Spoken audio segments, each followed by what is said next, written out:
Emana tua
bomboni mai vale alofa ia o tina matamaitai ia awa lo tātou tina nei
ua tātou lalango whatasi.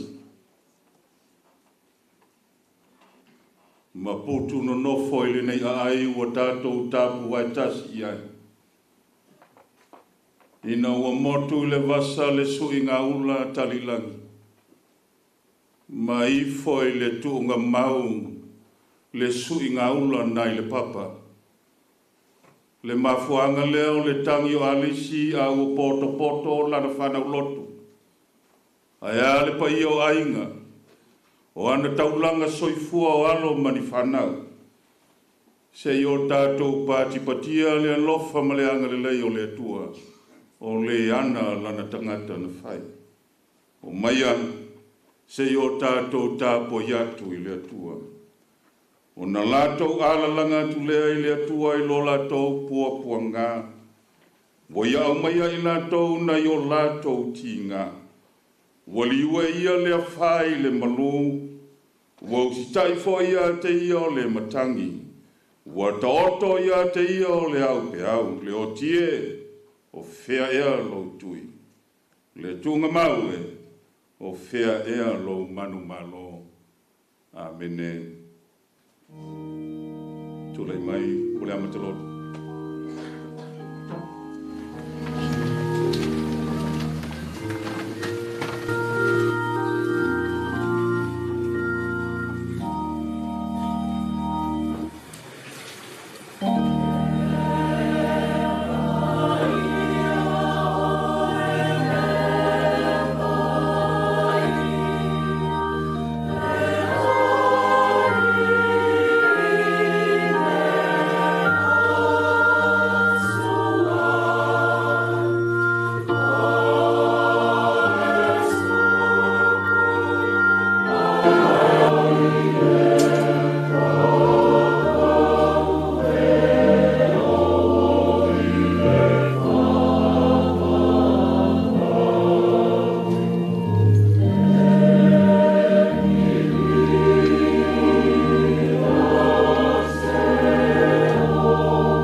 G-VAI lo mātou atua pa iai.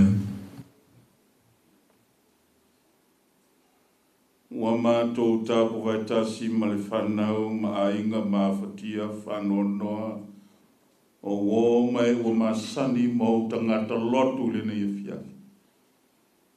Se o mātou sa ili whalo manga i ato oe.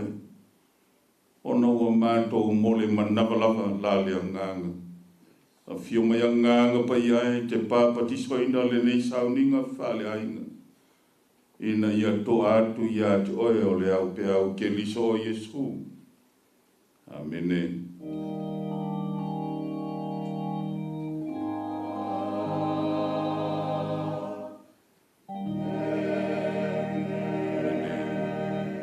Nara ilango whawhatai.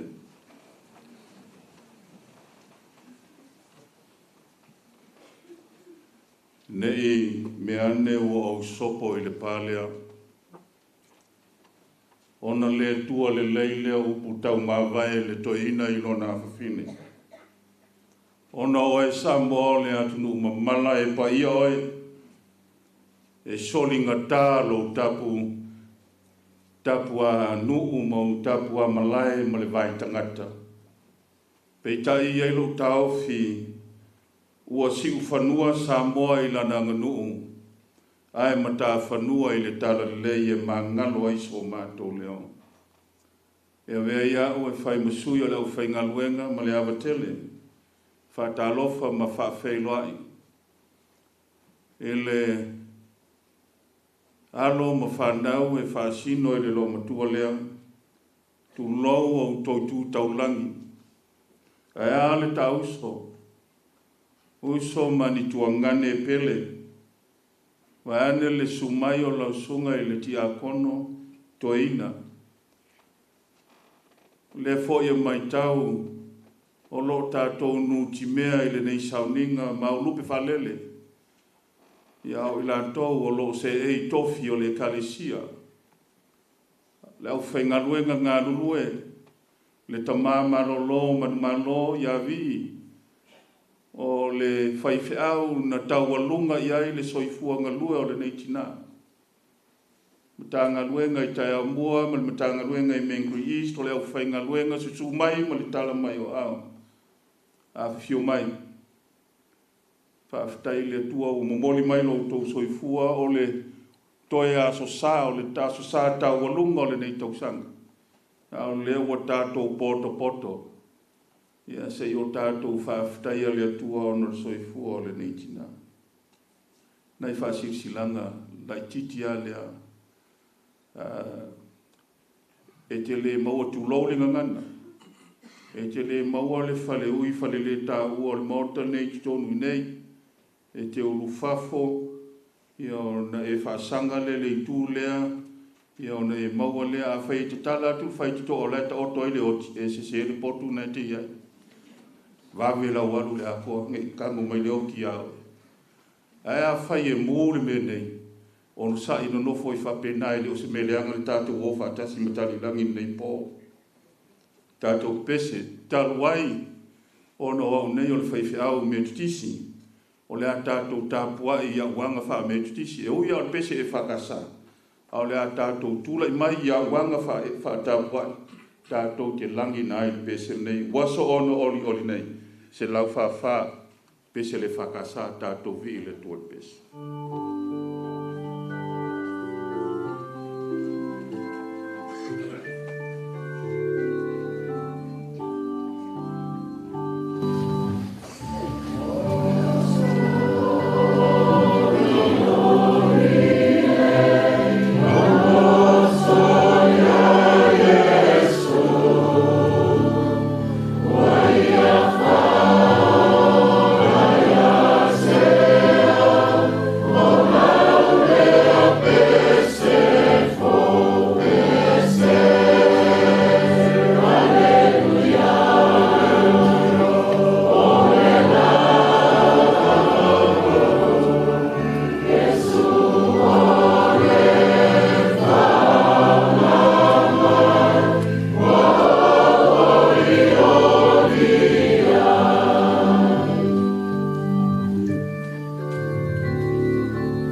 le tu soifu.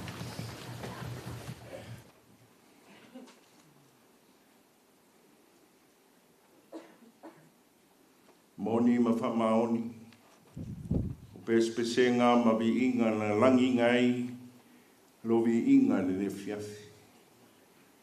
E oli ma pepese la whanau ma le kalesia I atu oi. A wao oi o le tua to tasi. Stau no mea na oli whafo I atu le vi inga. Le whamalu ma le whanetanga I la ufionga. A wao oi lava to tasi le tua. Puli au I me umba I le soifua ma le mato wola. O la ufionga sa e tu matamanga me uma. Le langi male na lulangi. Ao o lava o le tua, o le alefa ma le omeka, o le amatanga ma le ngata anga o me uma. Sa awhiwhinga o le whaisalamo o lo pule tō tasi o le tau e velo o mani noa. O le maa e tongi whato, o wā oe le tua te pule au au. Pule foi soifua ma le mātu wola. Wa o lau fionga le tufunga ma le mātai sang. Pe uma lava lo iai, o a iova lava lea. Au whang poto lau whanau. A inga whawawau, a inga whano noa ma lo kare sia la luifo, ne whale whatafa. Se au mātou su la, lo a lofo ma lo wanga le lei. E ui lava, lo wala au pa ia se au mātou tinaya Tali Galuvao. Ai mātou te le whātou tuiti. A wāo lau fionga na e au auina, lau whanau ma le kalesia.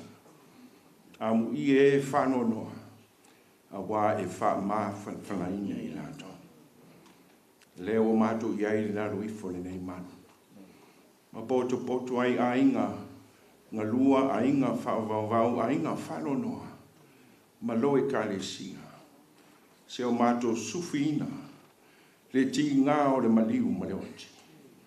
Ao lau fionga mātou te suru whahi ai. Teimi whainga tā, teimi tinga. Le au poto ai lau whanau le netu. Whaftai le tua ma le wanga le lei. Whaftai mo le te le tau sanga. Tuina mai si o mātou tina ia Tali Galuvao. Te le ona o onga mataleni na whasoa. I a inga, ma luu mai kalesia taru whai. O le a le toi se ei, le no fō tā vita pēna vea o ia. Ma siri anga I tono luu mai kalesia meso a inga. Paftai tele molona soifua au auna I atu oi. E ale le kalesia, o lana tautua, no fotoa vai a wā, o li whaifi au ma le kalesia. Vi ia oe no mātou tua. Whaftai tele molona lo wanga lelei. E ui lava o le ti ngā o le maliu ma le oti. A we wala awina si o mātou tina. Ai watu ua le tō tele I mātou a inga. Mandu ma le kalesia. Se I o mātou mori mau. Loa lofa ma lo wanga lelei. E le uma. Ma le a inga whawawau ma le inga whano noa. Te nane lo e kalesia. Whaftai le tua mo le mea fiafi. Whaftai mo lo nganga pa ia, e wha mese, wha mawhan whanaina I mātou I taimi whaingata. Taimi e taunga le muwai, ma taimi e le taunga le muwai, o oe tō tasi le tua, e suru whai ai, lau whanau ma le karisi. Dei tū la, wha fo I ai vi inga iata oe le onoa. Whaftai tele ma lo wanga le le, mo se o mātou tina. I le tele o tausa. E ui lava sa whengai o ia mati ngā o le tino, ma le ngase o le tino, au mātou loto te tele le tua, a wasa e le tu la fo ina la o ona. We come together as we mourn as a family. We mourn and grieve of the depth of death. You have taught us, Heavenly Father, that we are to be comforted by your Spirit. Today and this evening, we come together with the family who grieve. Children and the grandchildren, the great-grandchildren, and the church that you served in. We pray and give you thanks, O Heavenly Father. Mātou te talo le tua whamon mo le whamangaru I mātou. Whamangaru lo I kalesia lo wala tuai lo mātou tāpo inga. Whamangaru lau au auna si o mātou tinaya Tali Galuvao. Wa lamani fe au mga duenga. Ule tau whatamali I lau fiong ma lau sila ma lau mai mo. Talo whamon mo le whamangaru lau Whamangaro foi lo I kalesia lo wala tuai lo mātou au nanga I ato. Mātou tangisia lo wang le lei nei tūna. Mai se foi poto lo whanau ma inga lua, a inga whamawa. Lo mātou whanongo I le upo le tale le lei le nei awhiafi. O e le awea ma ave whi au mātou te talo whama, ma luia ma whapa ia. Mātou te talo foi moe lo whaalongolongo ma mao mai si o mātou atunu pele o Samoa. So si tu whao le ni lalo nangi, wale ma whai na pao mai. Ono le whainga tau le ana. I o atu ai le mana lo wha mai senga I ate I lato. Mātou te talo le tua wha malu wha mai se lo I kalesia. Sili ono mātou wala au I lau fionga wha malu mole ia. Mau lau auna se no fuanga tu mau ma lau fionga. E pei lava ona e a o ina I lau kalesia. Te le monte, fale lo tama, ana le ai, e whapena ni tāpena ina mai tue fiu mai, e talia I la tō I lo wang le le. Talo le tue e whapena na ang le le oi le tua, e lo mātou tāpo inga ne whiawhia mai se foi, le whamon moe si o mātou tina. Tue asu mataini, po le sauninga a o lunga whungai le ere no le tilo maliu mo na saa. Saa ma le mume uma lo whatasi mai. Ono mātou mana tua le le te tano, po umane a o inai lo I kalesia. Lo mātou te mai o I le langi. Pa ia lau suafa, I o mai I lo mano. Whai alo whiringaru le laro langi, pe alo whai le langi. Whai mai a te mātou le aso nei a mātou mea ai te tau le aso. E whamangaru I a te mātou, I a mātou ngansana. Peo mātou foi o mātou whamangaru I a. Ie wā leanga mai a te mātou. Foi taitaina I mātou whaso songa. Lawe ai ai mātou alelea. Wai o le mālo. Marman. Tō mariwi inga e whanora.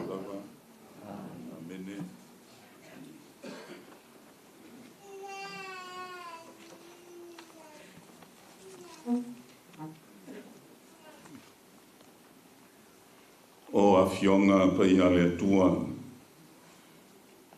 E sa ili ai se pito filo e fono masui ai manua tu ngao le fatu taru le oti.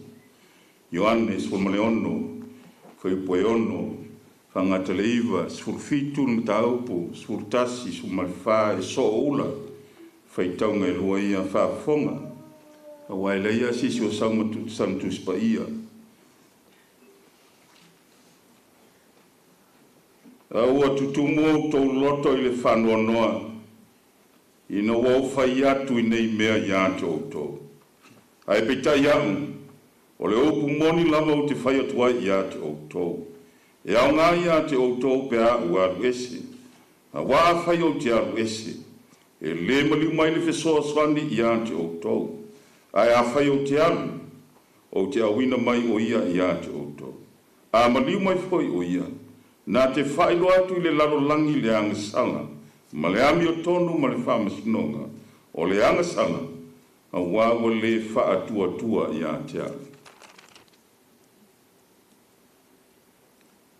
O te le iai pea I le laro langi, au I lātou e le laro langi lava I lātou.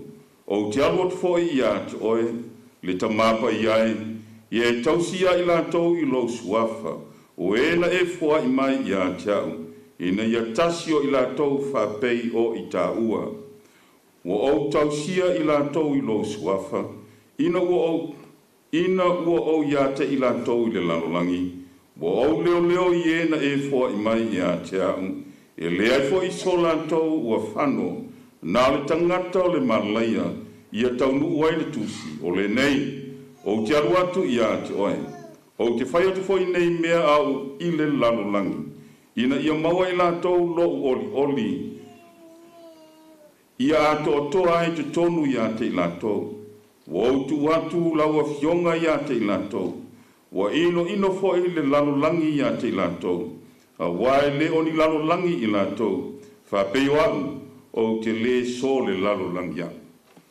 Ia fa manino, fa malama, ele musu mai le nganga i fa tonu folawino o tātou tinga, le winga moni o ana fionga e peo no o faito wina. E se tau o le avanoa le la tatala atu, lau sunga le tia konto ina mai se o anu whanau e whaasino longa tua lea, pa io a inga, o lo ia te o tole manu sianga, e pūlea le iai le nei avanoa nei o mori mau, ia o mori mau o uma na tutofi e pa io a inga, nono winga a whai e le i tusi atu le a ao le a inga ia te o e whaisa o mori mau mai lau nofu, ai a whai e le umaro fia mori mau, le tele o tia ta oto i susu atu nai whai e lau mori mau, ma le mau le tātou teipi, ma le avanoa tāua, tumut whaaloano, me lea, ia, wala watu ma le whaaloano, pa io a inga o loo tō avanoa nei, sau noa, ao se sa, pati ai, le anga le lei o le atua i loo tō tina.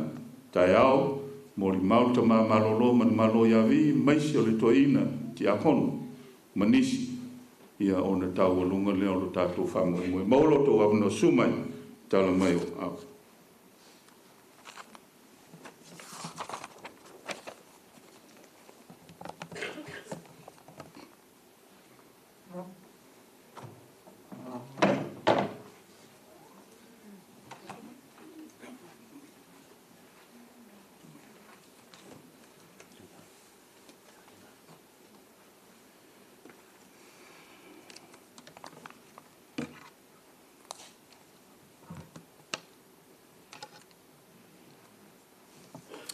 E mo mua no whaftai lau whionga ni risea.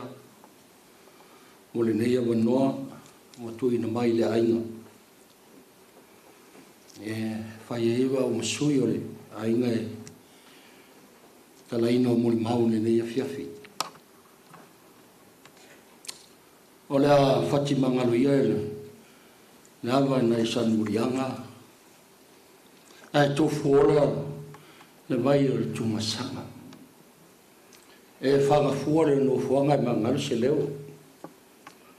E tula iai man whaalo alo e soi tui na i le maulunga o le nei a fiafi i le maulunga o le tapuainga. Whaatalo whatu i le au fionga le tamasea su foi le plesteno lauso. A me se foi ta whai. To toro lango le tamasea a wale sa uninga whale ahinga le nei a fiafi.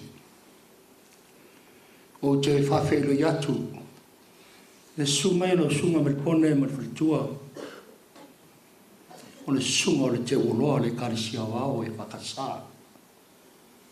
O le pai alawa leo le laulau o le fontele, sua i lau sunga le taitaifono, sui taitaifono le fufono o le karisia.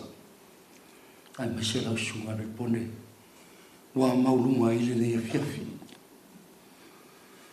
Wa ngau tulai atu e fai se muli mau ma ole muli mau mo lea ma ole muli mau muli foi lea o le tātou a fiafi sina foi lava le tātou a inga so nau whapupu aso whapinei a umi al sa uninga o tātou lava e ala lea o tamua atu sa tu o te muli mau tai au o manatu ele ai o lava lea sunga le tamama rolo ia msese fana o lava lea o tai au o tu la yatu e fa fele foi sumai o sunga le imtanga venga i lua ia fa le ia le poson pie masani ai a mese foi imtanga venga i Mangere East suai lo sunga le tamama rolo man malo bi ia mese le tina me se foi polo mangafa o tatou whaatasi le leia fiafi. Polo foi o le fio mai so Paulo so wale mano fio le ainga sa pesta ma le mopu. Lala tail pa ia le so li a te nane foi il fale io am tautu. Foi tau whanga malo le malai e tua iai watu tu. Whaftai o tatou whailoa. O le muli mau e whapea.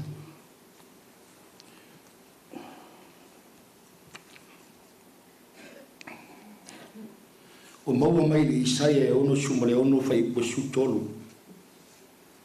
E pei o le tangata o whaamaseina e lona tina. Whapea foi no o whaamaseina o tau. Whaamaseina foi lava o tau i Eusalema. Wau whaatusaina so tanga wawala lata o le mawhtanga le tua malona nu. Ile so tanga o le tina malana whanau. O le nātura lea o le tina i to tonu o le ainga. E wha mawhanawhana, e wha maise, e wha whailele, i a ola i a tuputua e le whanau. O le ata waia lea o le tua, o le tua na te amaia, wha mawhanawhana me sili, e wha maise le roto, wo wha maise whenga iai, ma taimi whainga tā o le tau o le oranga. O le atua lofa. E le tū ma mao ia a ohangi le pā. E tau tai, e lātou e wholau, e lutia i puawa, a o whangarele, e te ai le sou. Ua la whitalai foi. Nā te solo i searo i mata o le whanonoa. I e ua whanonoa. Ai a watu i aile fia ma le oli i o lātou loto. E ta tonu e whapengā le ngaluenga le tina. E suru i aile whanau. Mo se wha ma whanau. Ma se soso anu. A sana tu lalo foi. Mo le manuia a inga a mese le whanau. O tali o le matua lea o le whanau nai witi ma tina ia i lasa. Si sila po kalame. Sa whai poi po atu tamasawai lea. O e ngota. Sa whaswa whaina tai le ainga. Le awhi iwa se lau warasu malua. Se e mai matai o le matu ainga le swafa to manga. Sa avea ma mātou mātua i nā ua whailangi whōlaunga. O mātou mātua o whai mai nau tā auto mai te sā. Sa avea e ongtama tali. E whai mō mātou mātua. Mana aule atua i ato manga mātou māfuta matali. Se i o me leaso nei. E le whai mō vie le mātou wainga. Ngo tali i langi o le winga leo le noa sa whaamatala e nei o mātou mātua. Se fururua māsina o tau awe o lono pelo mātou tina. Se fururua māsina loa whanau tali. Sa whea wea i fufo, sa wea i fufo mai, ma te talo i le atua, ina ia tua e se ina.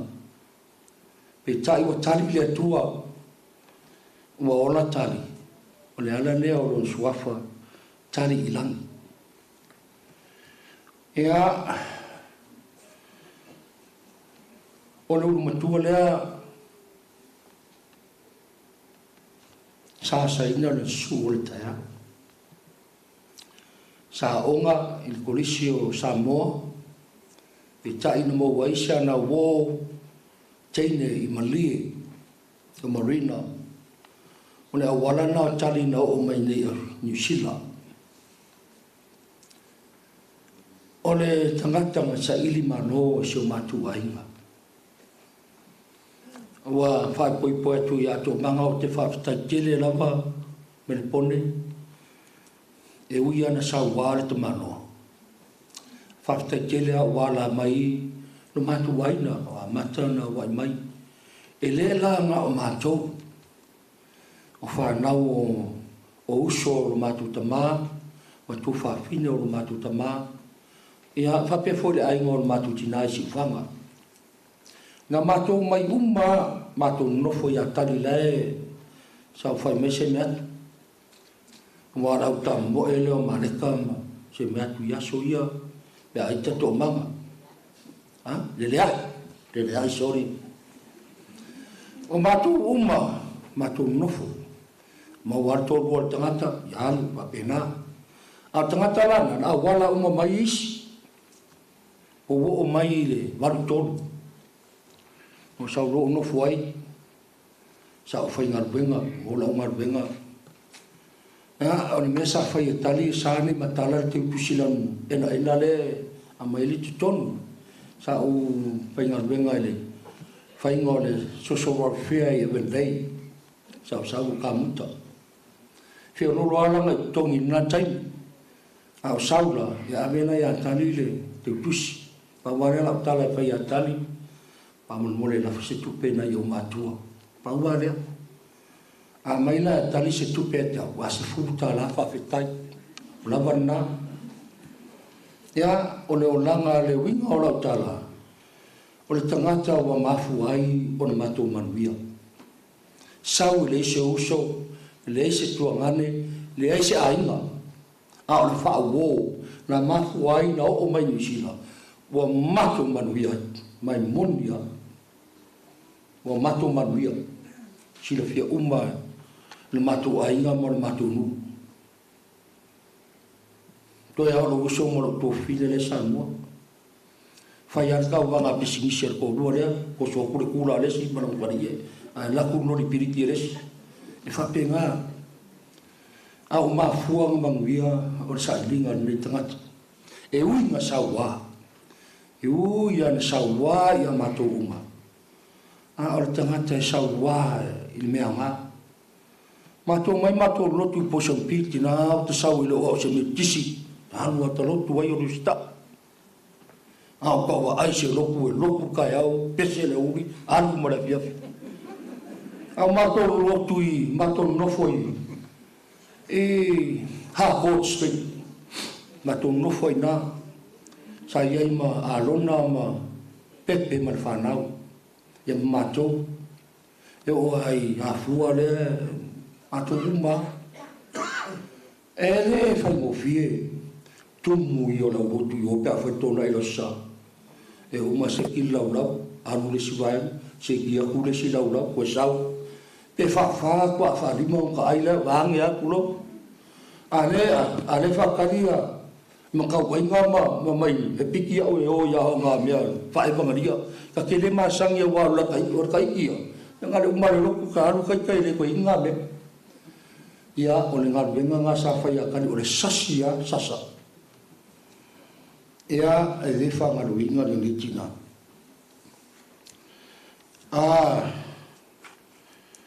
O lona winga ma ia o ke le talpipelo i e ho ai o mātua.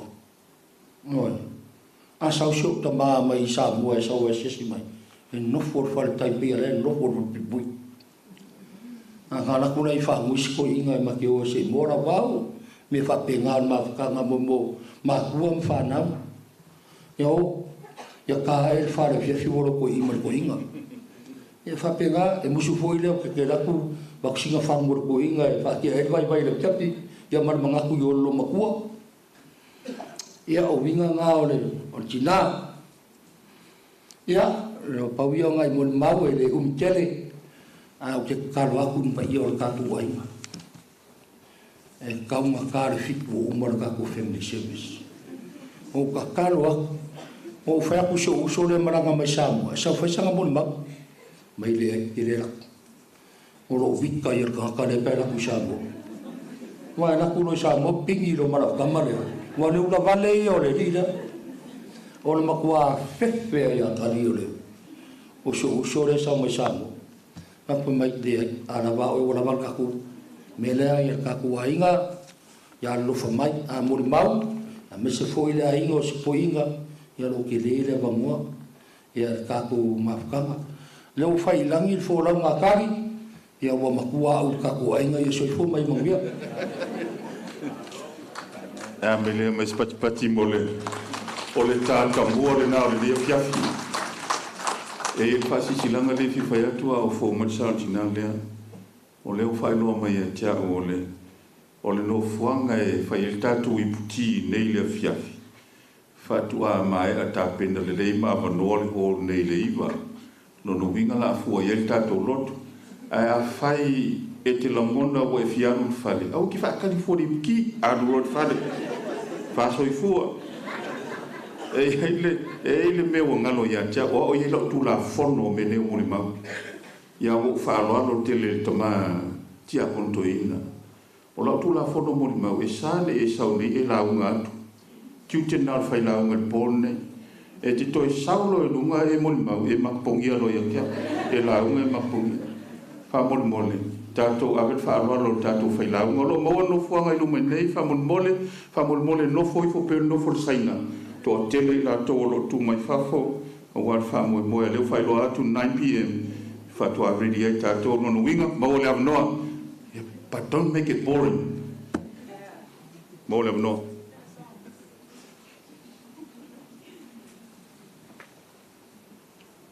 Hola ya mo pakalo fi sungai fa fi ngainga mo la ko fa kua ia fa pe fole pa ia man malu wa ka ko poco fa kas ia ngole ko sa wi se ma ko kinga ia o wa o ngalu wa le ai o lo anko ia ngalu wa ia no lisa kai ko ru ma le kinga ia ka o la o moli mau sama ko mo fo uma kelima ko sama ko mo fo ya kalima e mo pon ia ikrelin kelima ko o endo kama ta piba ko va ai ma ko ma fkan o le ma ko fife ia mo nya lo e fai o le ma ko fife ia ko o ma al ma ko fife le o ma ko ia a wa o lu ngali e mo fo a ikali le kama e fa pe a kurkinga e se so ia kama ai le lo ngali ia ai ka le kama e fa o po e ma kinga wa ki le ma ko fifi o mo ngi la mo ma o le kele o po pe a o ke ia foi ma ko e ko ma e a lo ma ko ku i fa fo o la ki ma ko ka mo e fa fo le po ai le o se a wa ko i nga le o ma ko le o le ka le anga ia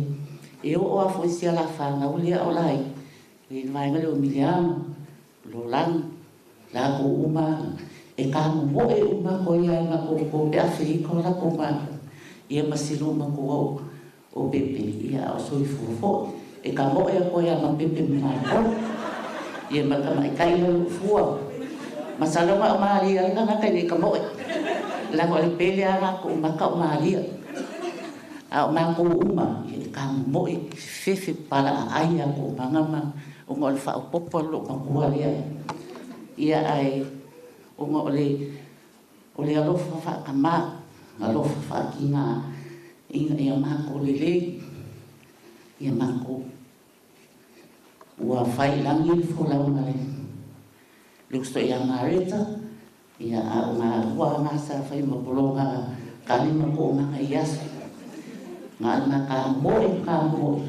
e fai isi e fa mo e ma o fa ia e Paulo fu yo lo lama ama ua manga o le la ngau a rofa mai e ia le ma lama ia o ngi fa le ko a o mai lo la vai nga lai ki ia ua sa mo ke yo pepe ia o pe o fe lo ai la lo le te ko ina ma lo ko ai pe o ma ua mas ke ngo ngarit sa ka wa via ali fai ngā kaha fu i ngā vai kaimi.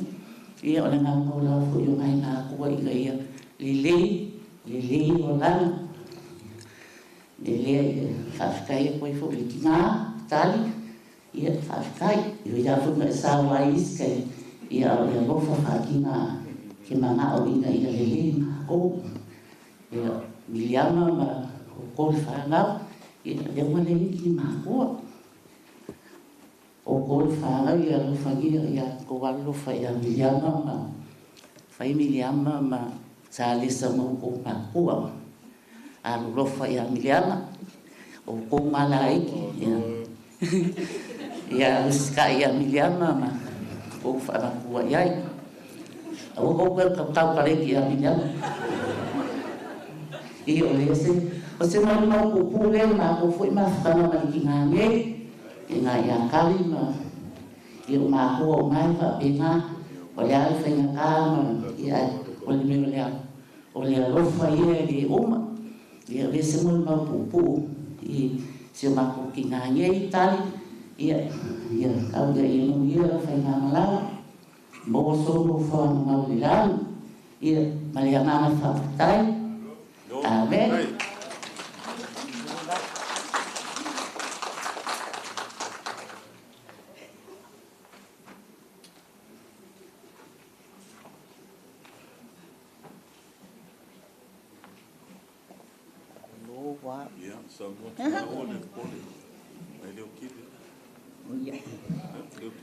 Ia ia pupu ia po ia umi ai ngan. Halaman ha.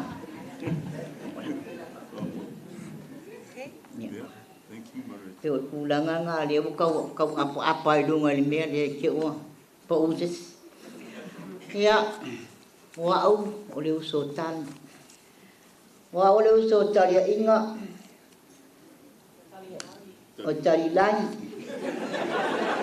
Kaya mga kumay o kau le ang poi vai ai.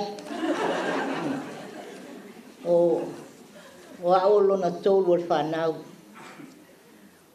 Wa whailangi to lua, ia pito ia iau. Pito ia lesi to lua whailangi. A leo ke o ngā kokongu wai. Ka uma i, ia rea yo au ki sau le langi. O le te moli mau pupu mo le uso. Li ese le mana i o le moli mau a to manga ai mai seia le le ai. A wafoi, ka o la kou wai e kau whikuli a kari. O tali na whanau le aso sifun man whao ke topa i le tasiiwa whanua. O tolu sifun man, o waru sifun man tolu o ni tausanga. A wā o le uru matua lea. O le uru matua lea o le whanau a nai ma ilasa. E usita i uma iai le ainga nei. O lato uma ia nofo mai. E le ai a se se tali se upa tali. Ai se a. Fefe o mai o ia kiau. Wa fo ia ma ke kuli fo ia makadi. Ia e uile o le alofa fatino. O le alofa e fatino. A wa tari tolu o matu tangata. Ana matu o mai a ni tangata le sa wa tangata ia ni matu o mai ai. Ai longa i manuia o matu a inga. A wa manuia o matu a inga. Ona o le uso e whapea fo i tō manga. O manuia o mātou ainga, o no rea leo stai. A wā hoi la a leo stai loa, ia ngā le whai a kūlinga la warkele, e paula se ainga, e kai kūli ai ka so uma la warkele. A le mea po, i pei whakifa i lalo le a fore le awala, ngā Williamson Avenue. Ke wa ai pei a lele ka ngaka i lalo o le melna. A le ai wa ai mai al waku ako manga, makale pasi. Ia e whai, ia wai i ule manuia mea unga. Wa manuia whanau ai nei ainga. A manuia foi whanau, ia ai whaise skenyo le leai. E leira le leai e umi vai vavel moi. Ia au si tenye le o marita. Ia e pupu vai, pe on mea nā. Ia o whailangi i wholau ngā marita, a le aso i fua mai le leai. Ia whaaftai tere i le atua. O maua ni lau wheilo ai ai. A wae te li tonu le nganga. O tangata na manuia ai ainga. Na manu ia ai whanau. Ai whasi sili. E manu ia ai le kalisia. Na matoro lotu ma. Tari mto umangai. Te poi mili amale pa. Central Mission. O nganga mako loku ai. O le nā lotu. Ia pe nganga loku palang. Ia a le lotu na. E whai a mea uma. Whai mea uma. O aula. Ke le malama i mea lotu. Muka sau aka ika. O le mawhitanga tina. Ai pai mai tali. E alu roa tali ale e watu le mātou solo. A o kere o la kuai. Tau lo whakongu. La menga le la koe le fonga ale auso. La menga le la koe bako. Kere masangi ngā auso. Pau ale mea o le mawhitanga tina. Nai kari e kere koe alu kulo e mea le auso. Le wapa ai lo iai. Ngā ala lango walu ia le auso. Walu le auso. Ona le a le ustai. A le ustai na whanau mai e mele le. Ia o le mawhitanga ale ainga nei matani e sauwa kere. E o ke sauwa foi. E whasia maa koe kari. Au whasia whangau kari. Mata ko amiliama se e o ia viki. Nai ka e o whangau pepe ma arona. E whasia o kari po le a. E a ko alo wika whangau le. E whakari la o kope a leiko makua. Peo tūlangan na. Le a lainka yelo waenga lea. Ai mai se a kamai o lo kengi ma. Ma viti. Ya. Peo tūlangan na. E fia ai whanau ne e pepe ma arona. Peo sau. Ai a sau koi la o tō sauwa. Ia, o me po nai whai. A ita o whanau lea. Whapele le nganga. E le anga ro tamtiti. Bili lo au. Papa, sauwa le li lea. Awaya, o on pa sauwa. Ni lo lea la o li lam ka mai ka ngei. Sauwa le li lea. Pa kolan mo kupu. Mai. Mai tan. Wa umanga pa ai, awang ikakala te pusi lea. Te pusi pokongi. Ai foi ale o sa ngere li lo ke. Bakala te pusi. Ta ko kengi sau. Le are me wakala ilo ke kusi de upungo pa ya pi ako. Kakala ko kinga ke kusi. Ya, solo kengi me manghao. Nga singa luos fura kala. E fa ya ilo e fa kau mai ai o fula o manga li pai. Le pai. Pa ku vai o kadi. Le pa pe e fa ku ba ku umar ko kongi. Ma le fa o fua le tamale. Ave ku pe tamale. Aru le sia so kangi aku ya le mia. Si kamare wo ki ko mari o longa lua nga whana wa tati. Tangi aku whai mai, papa, sa pola me kangele li lea. A kamal nga, o la kama. O la tama siri atu no o lofa iai. Nia yen mia. Sa kuro le lokal, o le anmo tupu. O pa yaku ale, mai kai lokal. A mai se kupe se whakawelo se vai la kapi. O ma le poro te vai la kapi al kamale, si fitinge. Aku ayo ka di sen makangau lo mi ngat pai. No vika kere la ye wo lo pa se kama Pa aku lo kalmia ala wa kanga lo ofur se la kala ma walam ko mangpo mangko mang. To kawa se ni la kangi me se kama. Mi ma o lo wa kanga la lo ofur se la kala wo lo la mi na kangi se kama. Pa aku mai kan. Pa aku la no kupu mia. Mangu fa ya ku ya mam sop se bala kupi.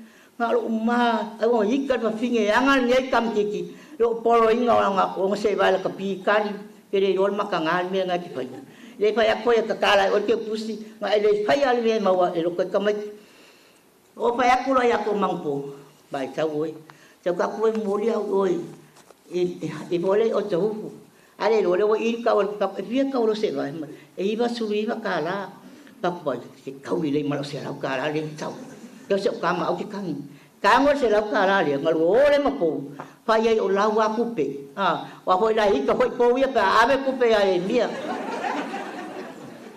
ka ko lo fa pe ye mia alu ma se la kala le ale fa ka o lo se vai awa la ve ke ka o ya ko mangpo mo ma ko kupe ki oi o lo ki nga muso se kama ma no e ai te e lo fa ya ki o kupe ke le wa ba ku te mi o ke le a te la kala e o fa ku lo al fa ka lo se vai ka lo fa se kama Ia o lo ma ko mang po fa ka ma se vai ia pa me ko mang dai pa se o nga pa ka se vai o mia pa ku i oi pa ka se vai o mia lang o ke lo fa mi ia ia le mia a ke ka ya ki oi ke o ku la nga ia ngai u mi nga wa a wa ke le sia mo mau ni ia fa ke le lava i le ava mo ke le ava mo ku mai e ka ya fio nga sea ia fa kai foi ko nga kai e a fio mai kala mai au ia mo ma ele o fio mo ka mai ia ma le lava ma fa alo amen do kai ma sta to pat mo le bondoa ma nei mo ma li fa pia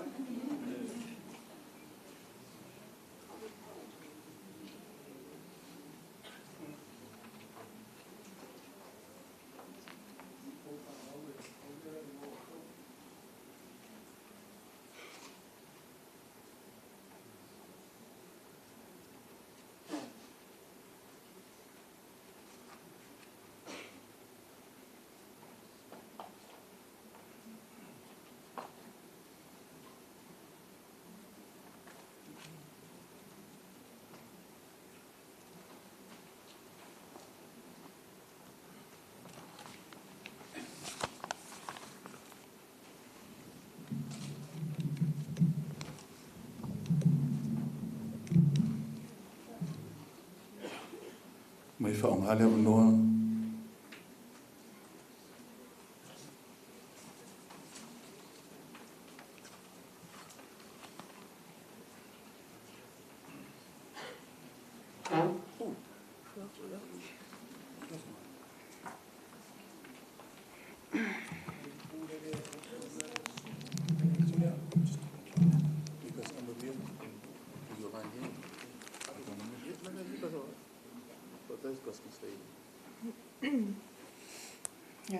Hi everyone. My name is Arieta, and this is Vanga and Enoka. We're Nana Tali's eldest grandchildren, and we'll be speaking on behalf of her grandkids. Our Nana was a strong woman. Anywhere she went, her chin was always held up. Everyone knew not to mess with her. She wasn't afraid to fight for herself, especially when her kids or grandkids were involved. And when I say fight, I mean fight. With her words, with her hands, or with anything she could find to use. She would fight through anyone, big, small, man, woman. She was not scared of anyone. And that's one of the things she taught us kids, was not show fear or weakness. Don't be afraid to fight for yourself.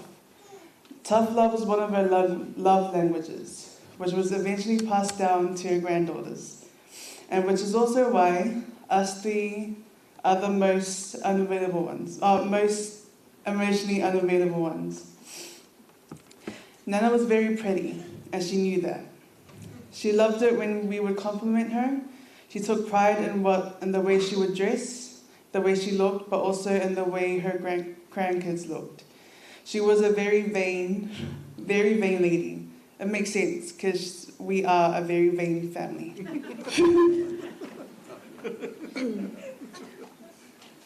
There are so many memories us grandkids have with our Nana. We're all very family-oriented because of our Nana and Papa. The bond we have as cousins is a testament to how they raised us.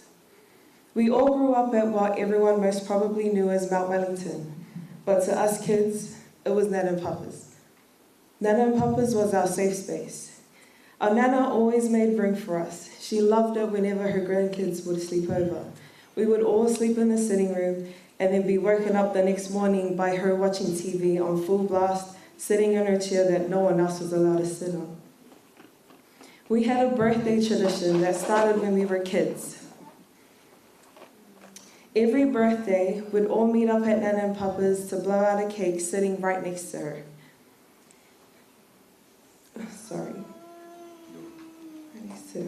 Which passed right on through to Nana's very last birthday this year on October the 14th.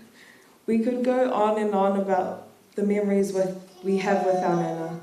We'll always hold them close to our hearts and cherish them forever. Sorry, we're almost there, Nana. She's getting annoyed right now. It's taking too long. So my Nana, our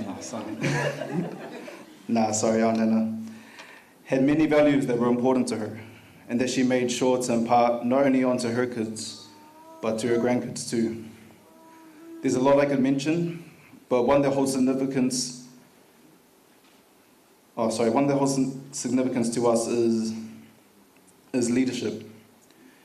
Being the eldest child of 16, Nana had strong leadership qualities. She was the big dog, and she led with such grace and humility. And the same leadership qualities are reflected through, and it pains me to say this, but are reflected through the girls of our family. She made sure to raise strong, fierce women, and that being obviously her daughters, our aunties, and her granddaughters. Nana didn't let anyone boss her around, man or woman. She knew how to get stuff done, and she was very onto it. She was highly intelligent, and she took pride in that. She loved proving just how much smarter she was than us. Sorry. And that's why with everything you see today, and you'll see tomorrow, and even with any big thing that happens in our family, it's our women that lead the way in getting the job done. Us boys, we just get told what to do the heavy lifting, now get out of the way. So, yeah. See, there's always been this ongoing joke in the family that Nana loved her boys more than her girls, but that isn't true. Nana loved all her kids equally. She just expressed it more with her boys. But I believe it's because Nana knew it would be her girls that would go on to lead our family just as she did. And so to my girl cousins, I hope you know that Nana would be so incredibly proud of you guys. And I imagine that when she looked at each of you, she saw a lot of herself. Now, I was going to share a couple of personal stories of just Nana and I, but unfortunately there's too many haters, and they're all up here. So Nana, on behalf of all of your grandchildren, I want to thank you for all that you've taught us, for reminding us to keep God first in everything that we do, for making us the close-knitted family that we are today, and thank you for making a home for all of us, a space where we could all be together and laugh and gossip. And thank you for our secret trips to McDonald's while the rest of the grandkids were left at home. And I know my old man will be happy to see you, Nana, because I'm sure Papa's been giving him a hard time up there. So enjoy your rest, Nana. We'll see you soon. We love you. Manuia lo malanga, Nana. Thank you. Oh, sorry. You want to say that?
The next video will be just a video showcasing some of our memories with Nana. So enjoy.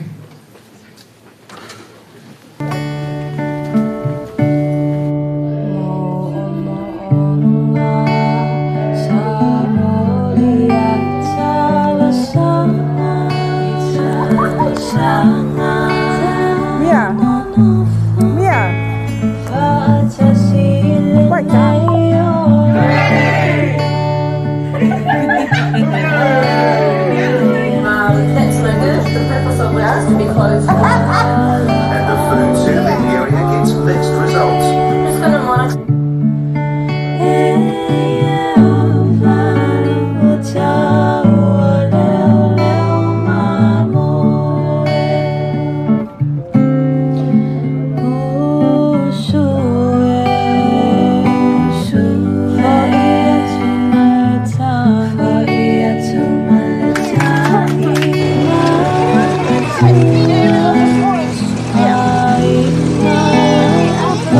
Yeah.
tātou mō mau sumai tau mai au.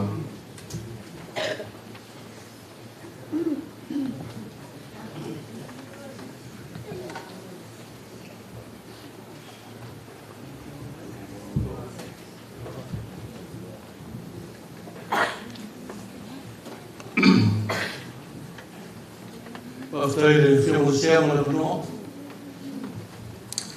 the tone woman fa fero ya tule smati akono il tato fero inga nepo au no fo mau ma fo pe titulai pele ai au ma fo tinani masalo pe full fitu pe full valu tau sanga samatu no fatasi I Harcourt Greyland pe ona saunole mai a tō manga.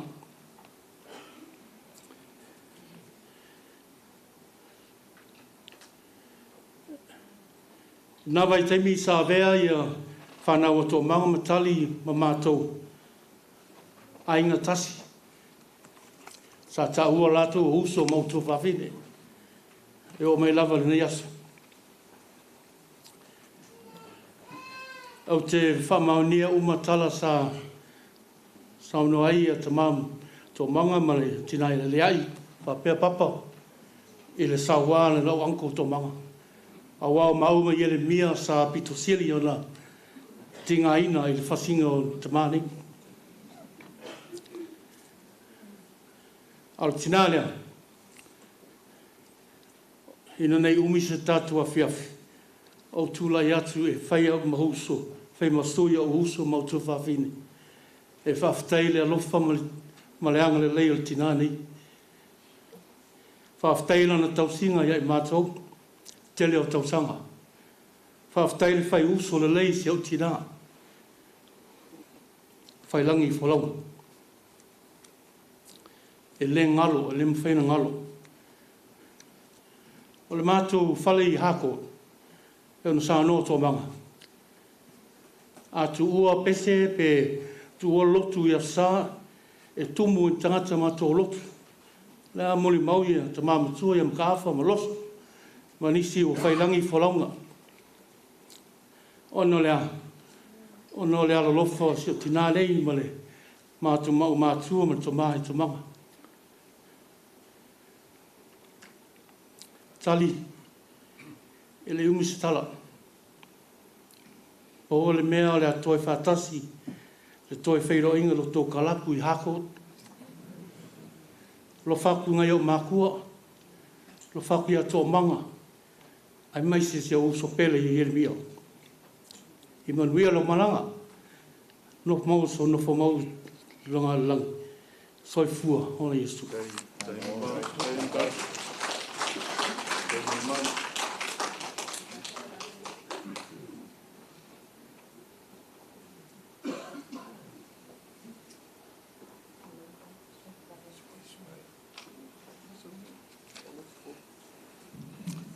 Sa wai papa, oi se po.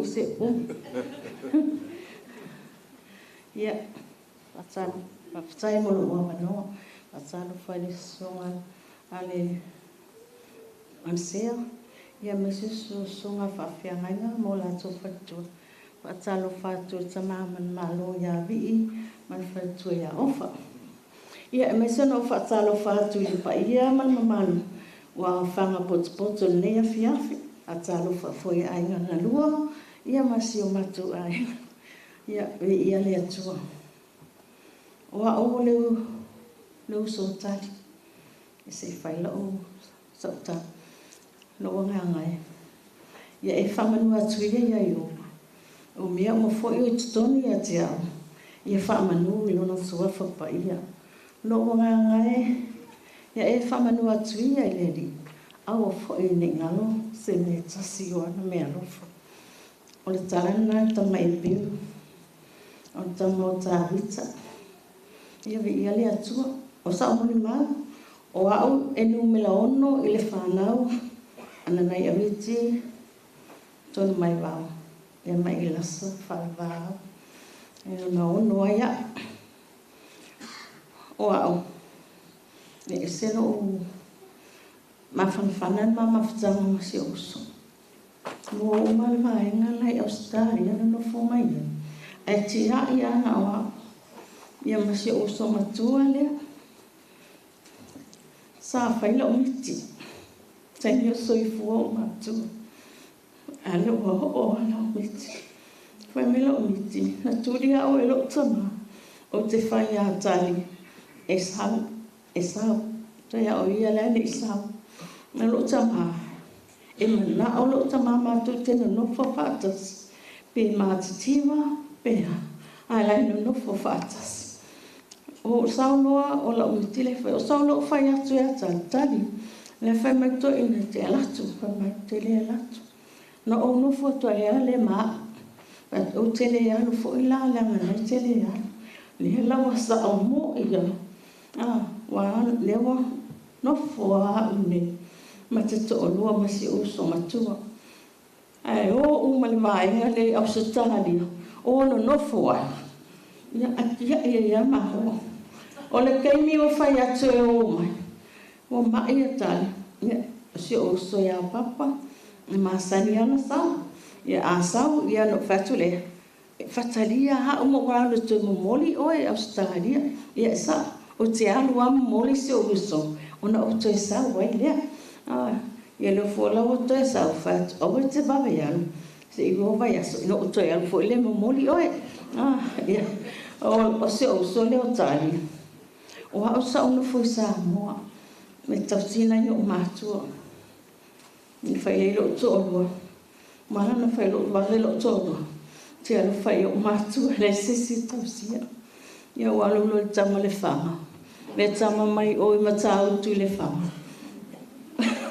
Ngā ngai fo le whanga. O walu lo au mai. Lo te loa lai maalusi. E sau e whai maumanga i tausia si o tama o si o tina.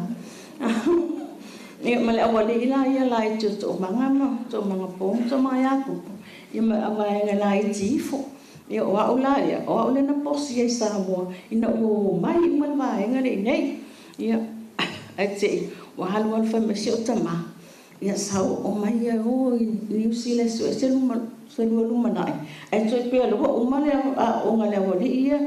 E o mai waenga a inga. Ia ai mai taula o Tali. Lele tau al waenga. O Tali o stanga te mai. Na si saulo tama i nei New Zealand. Na ua maa i a Tali. Ala sai fuato o manga. Ia na watulea i o si o tama. Ma tu Tali Samoa. Na su e fufo. Te lona watu to manga mai o fu Tali pai pai. Whaapea ai a auti. Ai le ai. Ia. Ai as o kasi fe a vea i o le nei mai. Tia ngā ina nei o mātua le whea mea ingolo na ma. Ai toi maua tua e whawhino o le sipito nu o atua matautu. Le whawho, na whawho ai, na manui ai. Manui ai. A o lewa nei o Isamu. A o le li leo a viti. O a ono tausia a viti. O a ono tausia sa utamania. Ai o wita ai ai. Nana maa losia. Toi whai mei e mai lanta. Mole le anga i o le ami. A wha anga i noa haa ke le kausia oe. A wha au mai lana tama. Ia o se o tama le na tausi mai a o le titi. A tia ia tua ia tia o lana tama. Ai lai mai. Ai te o whai mai. To e mai la o tama o le wo maa losi. Whai mai losi o tama. Ano koe a vela o tama. Whai mai se o tama. Koe awe ilanga ia kama aura. E lo fasi o tama ia tia. Le to ua si au whanau teini. Ai le tau sua si tua ngane o si au whanau. Ia o whai atu. O tari fo no o fofo ina. Fofo i le mea le whiwa whai ai. Wa whiwe awe whale mai. Awe whale mai. E le maua se fofo. Ai te o whalongolongo atu le si teine ma te whaiona. O le whanatala le fofo. O le fofo. O le whiwa whai ai. Whako e whawhewhianga fofo. Ma me whapea e fofo. O usau. Lua fofo. Le koe oso se ma. E o mai ai le keimileanga ta oto e o matua. E le i koe oso. Aokai. E oso ale ulu. e o soalo na ulu. A o le fiva fai ai na sa mau ai. Ia se e whaarongo ko ngai ki ngare. Mini mai ia. O lua tasi. O whaono. Tasi ono no tasi la ke ko. Ai se la kala le kula.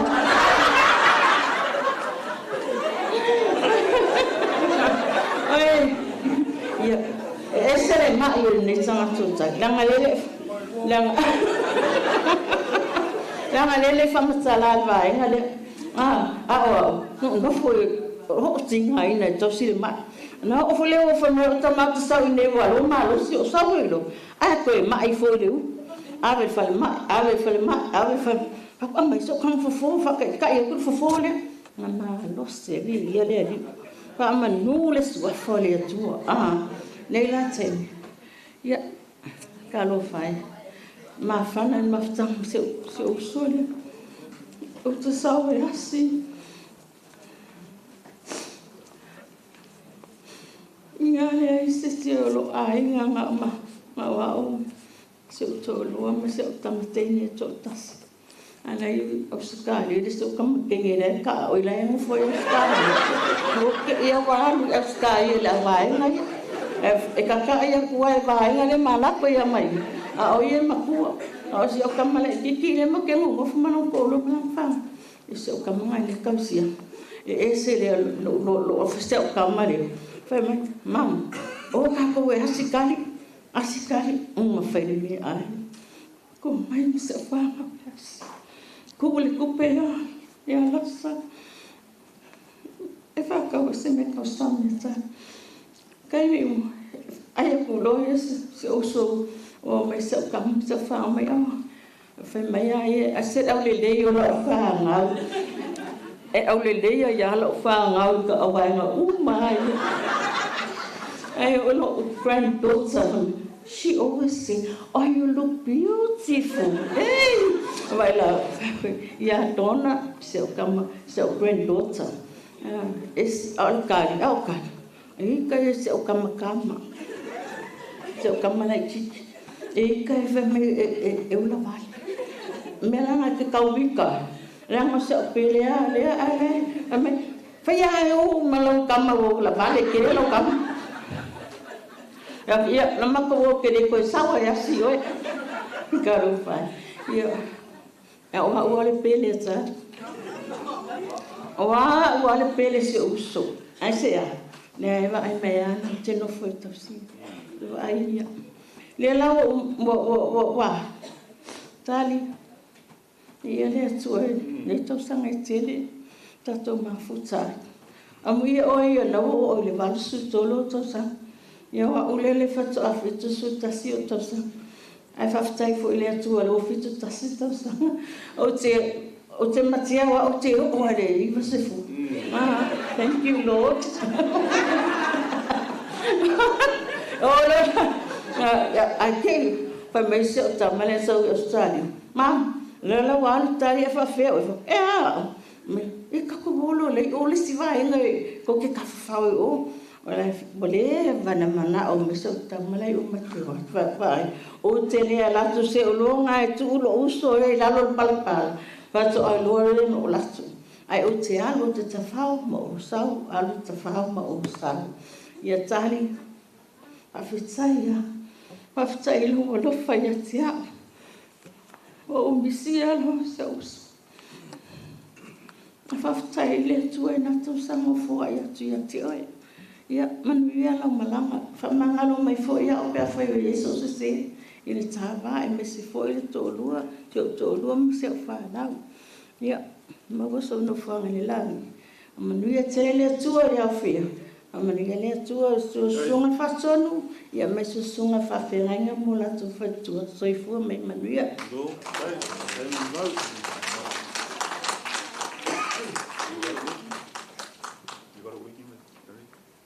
Sorry, we're just going to try this one more time. Okay, enjoy.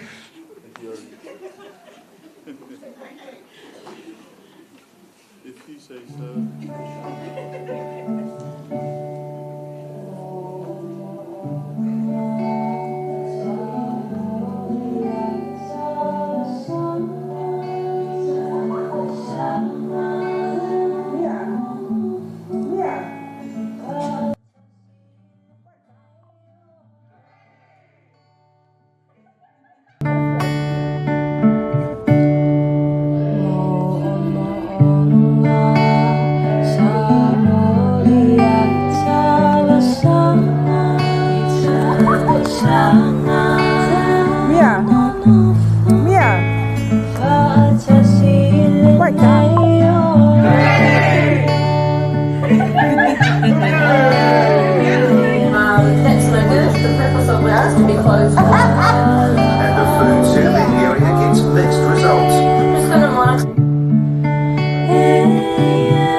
Ia, oa ui, ele i tu e whaisa o moli mau. Ia, ai pita ia oa mus mai le whionga le tama te akonto ina. O te sau e whaisa o moli mau. Ona, oa ufo ele si sa mai e tālima, ma tō manga. Ia, whātalo whātu ele taitai o sauninga, e rau whionga le sea, whapea le whio fo e sunga e whawhiangainga. Whātalo whātu le pa ia ua au whia mai le nei a whiawhi. Ia, whawhitai ona le whaawanoa mai o tū taimi. Tūt whātasi ai ma le tina ia tali a wao na sauninga muli. Ia, le au na whaamao ni e olu whale mai i le whiawhia o lo li. Ia, o au. Ia, na mau mai matali, na luatu tali saboa, ia e fitau ia male uma foi o pepa. O le ala o sau New Zealand, mau mai e le matali. Taimi na ma e o mai i tutuila, po e mai e le waalele ina, e o mai e nei New Zealand. Ia, o lo whalongolongo atu lai, mo li maua alele ai.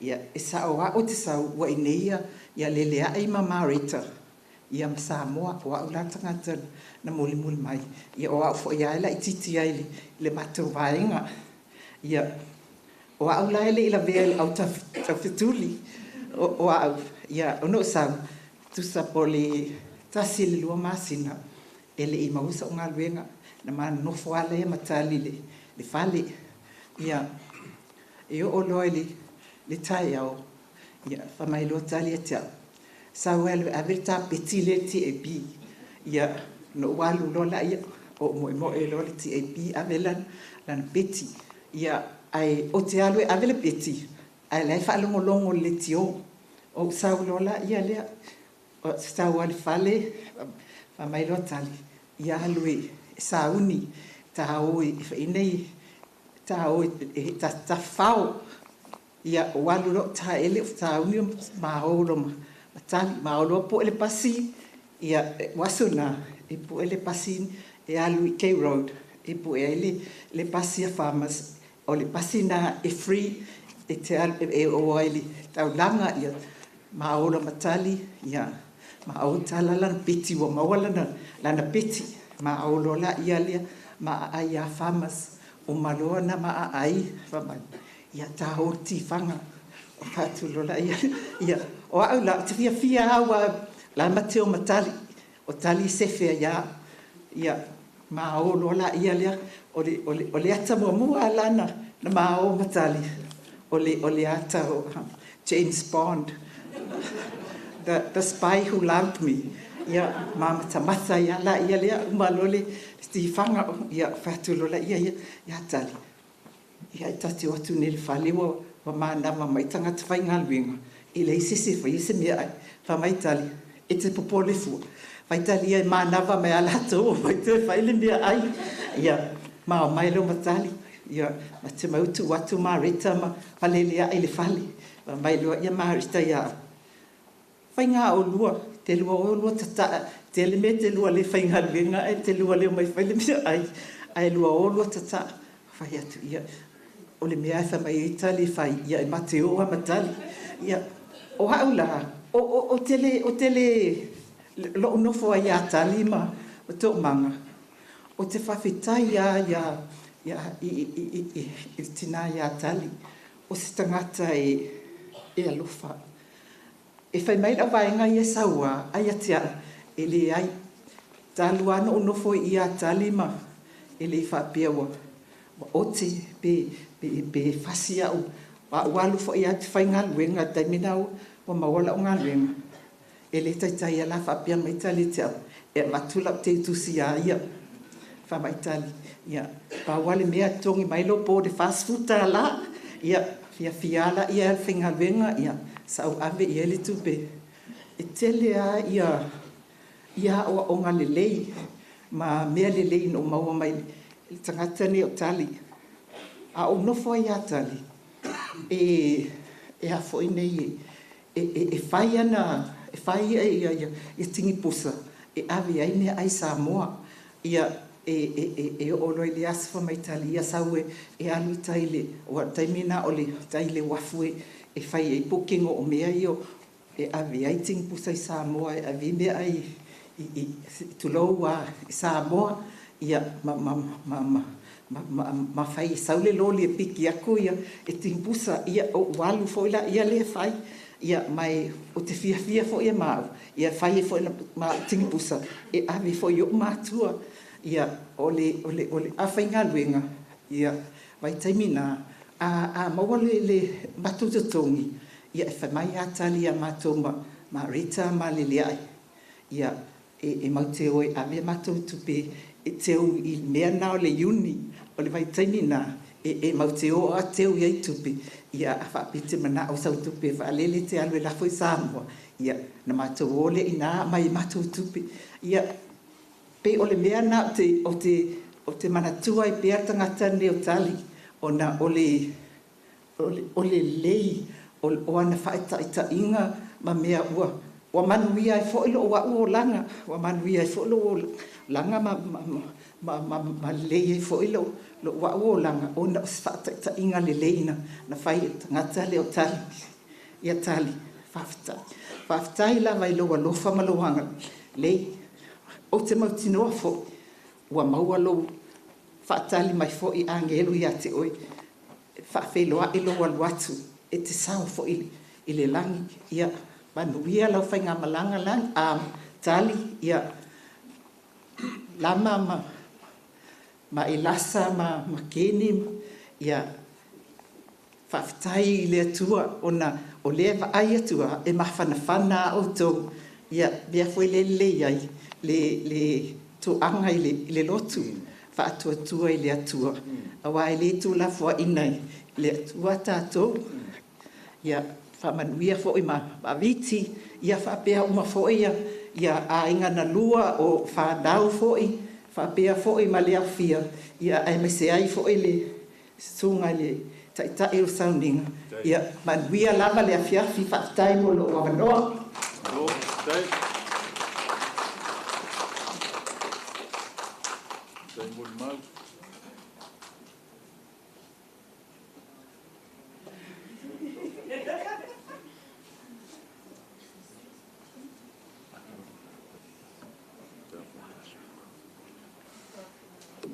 Ia, o te manatu o whatulau le ko papa ia lea. Ia, a mai se le pa ia le kalesia. Ia, o le a le koe kele sfamtalanga. O le o mauna pai ulu whanua pa ia o le so.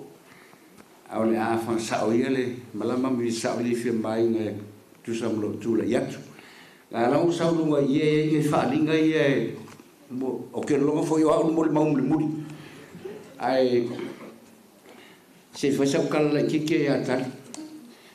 O le tali o le usol ta mala wanga ia. O le tali o ton mai va tai. Le usol na ia viti ia o ta mala wanga le o tali ma. Ia o ula o lo no se pulona o to manga li lo mai ama se pulona ton mai va tai ai fai o ya ta sen. O lo ngor pe fa o ka sen. Ko ke lor kama foi le swingi le maia fa ke kaio o lo ngorna o le ula le fai goa o le ngorna o le la me va ngai fai la ko muri mau fa mai sa wata o a o le pele ata au te o lai fo po se fulu o tau sanga e malanga mai lo tali nei o kai mi umala e la ko ikali sa mo e su e a o tali e mongo o kula sukalaki. O fesile tu lo tinalo ta mala me le fa fanga me fa pe ka di fa me lo la fa ingo o le fale lo mo ko mar ko ingo ngai ma ilasa e fa ka la le si fa e fa pa langi si fa o fa ka la sa fa ki fa nga skegi ya soya o le pole nga o la lo tinaya o le fa pa la Pembe nga pa uma ku lo I fa fo o fa ke kayo a suwi lo ka sengi lo o le ala ka ko le ula le fa ngoa o ya ka se e o me ala le so o le o ngoa ya le ngo fa ngoa ya o si o kinga ai o le foi fa me nga le sa waka o ki le ma ya o sa waka ala ku kali sa moa e pe so ka kinga fo le ka ki mo e pe ka manga o se me awa foi o le pele ka mal vai ngale awa le mo se vai ngale awa e ula vale o kan ka fiu vale ko inga o awa se fer ko inga o le piki apo for ko inga sai ai o awa fer o le piki apo ko inga ya mau mal ka ile o maria mau e le popo ya pe ya fa ke maria lu mo sio kan ka paraika ai ya o mako langa au ke le vai o sa wa ka o tali o se kangaka loko lofa ia manga ia mori mau anga le ikali le manguia le mako ainga akoa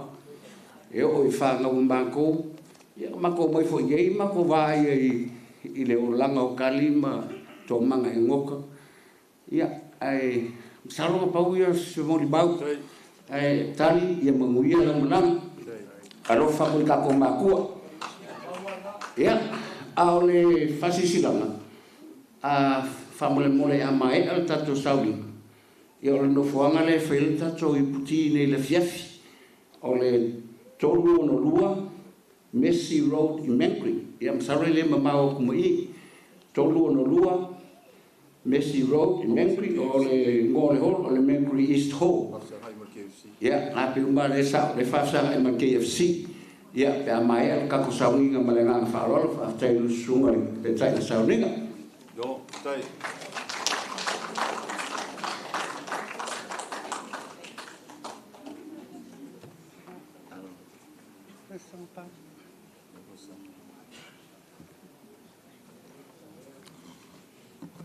ia faafetai mo loo avanoa faafetai lo fiagasea I faapelo o vaa tusai foʻi ma le avanoa tuina mai o matou tagata ia atona e tau ana motulupā ua silafia foʻi le mamalu e le faapitotoga nea fia ia lou nei foʻi loo matua o a'o o lou igoa o rosa sione o le toʻalua le touina le mataafa le ana taʻua nei e alo ia o le ale au la la mo le mau mai I le olanga ato o tina ia tali ala amata mai la mo le mau I le taimi na matou mafutai ma tali mto manga ma arona ma le pepe ma le whanau I tai le au lotu Central Mission. Mātou na mātou lo lotu ai tai o le tō tele la tō i mātou e pe o tali mtō manga mal whanau o whamtua eno se sera matau aina mal whanau for sa mal whanau o le tō tele la tō le ale laulau atua. O mātou la nā sa mātou lo lotu ai tai mā sia e ai le lotu sa mo i Central Mission ia o loa lala mai whanau. Ma te atu lai tai, o lai tia le ma ufo i whanau, whapea malwaenga umai e whanau ia Galuvao, ma Tali, ma lato uma to tele le mato o lotu i tai. La whaila lau tala le mon mau tina ia Tali, pe ona o whai atu. E whaaluaina ma whaaturuina mon mau le whanau. I le mato mawtanga ma tina ia Tali, tono le mato iskalesia. Ia a te milana wa au tele titi a Tali, matua ma Tali a tia, au ina whai ia, mea whainga mato e kalesia Central Mission, e pe o mato i puti, pe a o mato pesi. Ia no whala tau mātutua, ia o mato ala i te whaia ia mea umai peuna. Pe laun tā oe i Galuvao Rolani, a ua mato lotu i tai Central Mission, o na mato wole i Harcourt, o inae o mai ele mato i kalesia. E pe o inae malu i mato tangata, foi lele ia Tali mato manga whapea ia Galuvao mama, ia arona malupepe. E whapea whana, o lo alala mai o so Tali, ta magu te masani leia ia papa ma la to uma, ia whapea foi ia leli leo to manga po, o mato na mato group whatasi maleli lea. Mato Crescent mato o i Ponson Pi fai le otalo ia e sawa ia tala po e le malo lo mato o lotu tai Ponson Pi fai nga o lotu o tala vo o fai pes le la te fa sa ina Tali e pele ia lo i tanga talutina e maftanga ta ua ia fa pe fo i tu fa fine o mato aina ia tawanga malitia. O he pele ia te oe, mawhtanga, na i o so Tali, ia whawhitai tele lama mga luenga. Tātou māsani, whai tātou mawhuta, a o soifua matina ia Tali, ia whamanu ia whale atua. Galuvao iama, ia me lasa, ma lokeli, ma viti, ma ilato uma, o misi Eremia. We really miss him. Really miss him. I know you guys love us, but God bless. Ole, o malanga tautina, I love to sing a really. Then I told you, I'm your mom, you know, whatever you want, just ask me.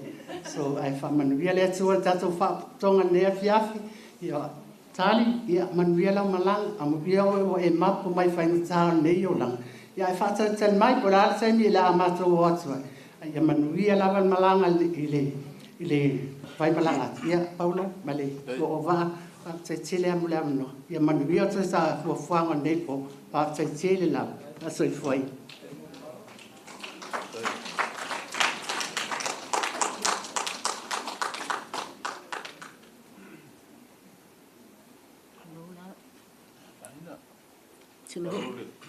Masanga lea? Ia, ta ole nei, ole lasi lea. Ia ai paua le mea ia wha malulu atu lava. A ole i amataina se mafua anga na leina saulunga le mea pa ia lea. O te mana au atu lava i le a ingo le mātou tina. Pe iai se fia mo le mau le fia whinnei. O le wa o mana whai mo le mau le a ingo le mātou tama. A o se a ingo se isi o na mātou tina. La atu lava no, o na o muli ai lea. Mani wha aloalu.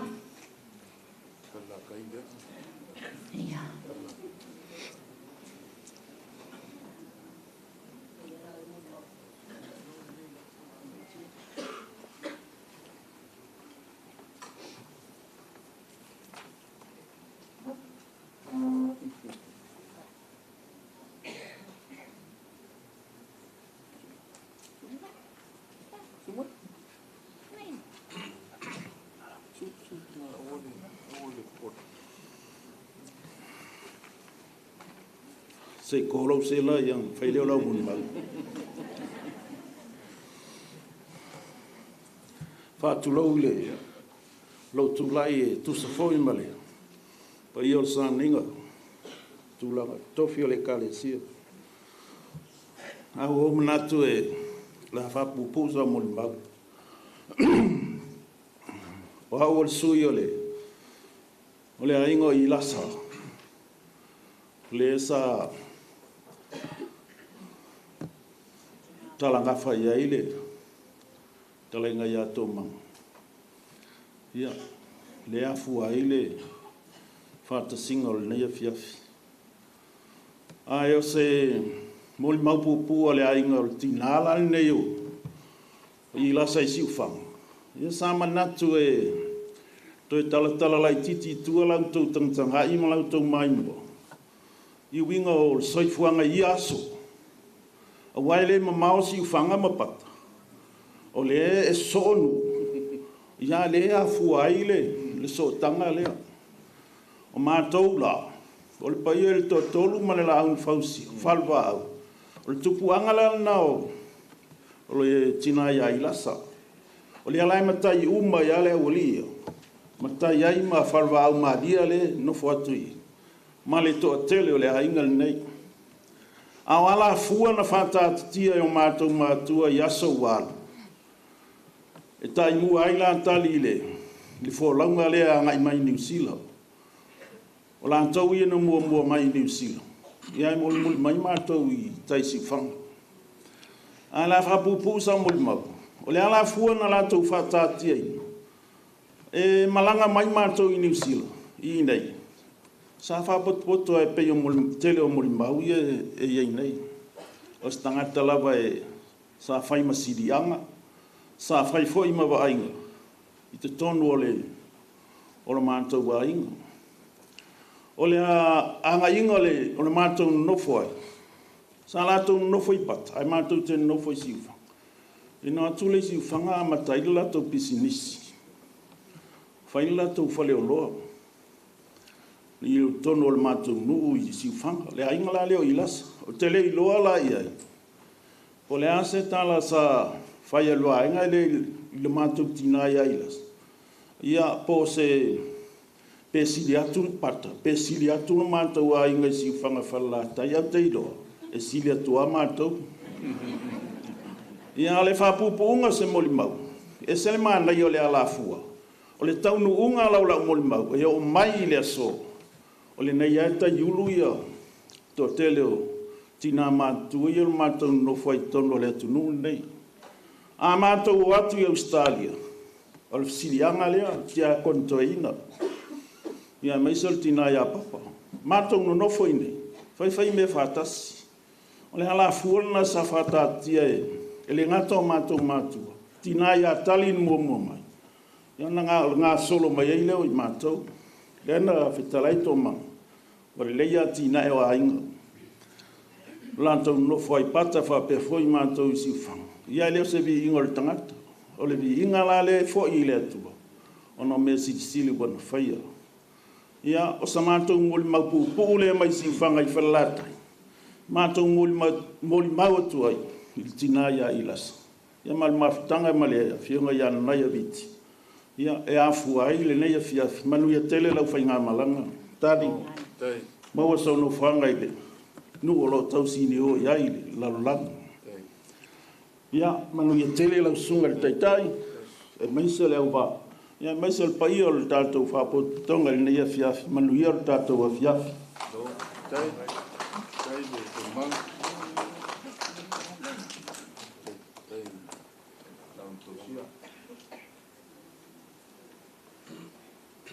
Ia, amene a mai e se pachi li nei tūrā fiafi la apo, ale mea o pai. Ia, vi ia le nei, wame o tātou whaia, vi ia le ni I me oma. Ia, haftai lau whionga whanawa au fōwina, wa vea lau whionga masui o le aingo o sio mātou tina, I si uwhanga I whale nā tai, ona o ke makai I le aingo na makoki ngā, le ngā lenga pe whaataua ia tia, le awa noa se ia whio mai se isi o le aingo lo mātou tina, se I whai se tala, awa o le wakele umamoli mau le nei aso, ngā le a inga o mātou tama, Ai o le ka kia mai ai ngal ma te tina ai whakatai leo tali mai le wala watu whanama au fōwina ai mese fo yo sui o siu tātou a inga I si ufanga I whale nā tai. Ia ai o le aka umpai se mo le mau. I wo tele a mo le mau le yasu. Ia ai tali tonu e yasu e moni a tele yasu ai le la wasu. I ai le aso le nei, e le toi maua le aso le nei, a whaila o te ma o matamuli o te saulunga o I o a whila o te toi mo le maua I mo le uso I pele silisili a mātolea. A wā o le e pe o te whaafonga, o le ala lea I mālo o le mātou a inga, pe o le mo le maua le tina I a papa, mai se le a whionga te a kona toi ina I a tō manga. O le ala lea o le mātou a inga I Aotearoa nei. Lea wa sala atu ai Australia, ona o lea tasi a le ala. Na o lea, na o le tina lea, pei ona mauri mauwina le lea fiafi. O le ala foi lea, e ui ai makawhewhe ka ki saupulunga I le kokeri. Ai wa mai lea suara o mawhana whana o te sau e whaise tala. Ona sila fia, o le tau whai aku le kua mangere makenga ngofo Samoa. E sau e whaise maa mori maa ua ngofo le a inge Samoa. Ai la lafi mai kua I o. Nia pei o le ala lea. O lo te tele ai, o te sau, e whai ia, ma o maa sui, ma o maa a inga o lo wha moni mai Samoa. Ne ke o te tilo mamai mua mai, la matou a inga I Samoa, e le se so maa ua ma mori maa. Ona whaapea lea, mai mauri kaiminga o ai. Ia a le lawa o lo te tele, o te sau e whaile mātou mori mau mai Samoa. Ia, ai le ia se mori mau tele, wa le ua mahi a le tele mori mau. E tasia le ala e mai olu.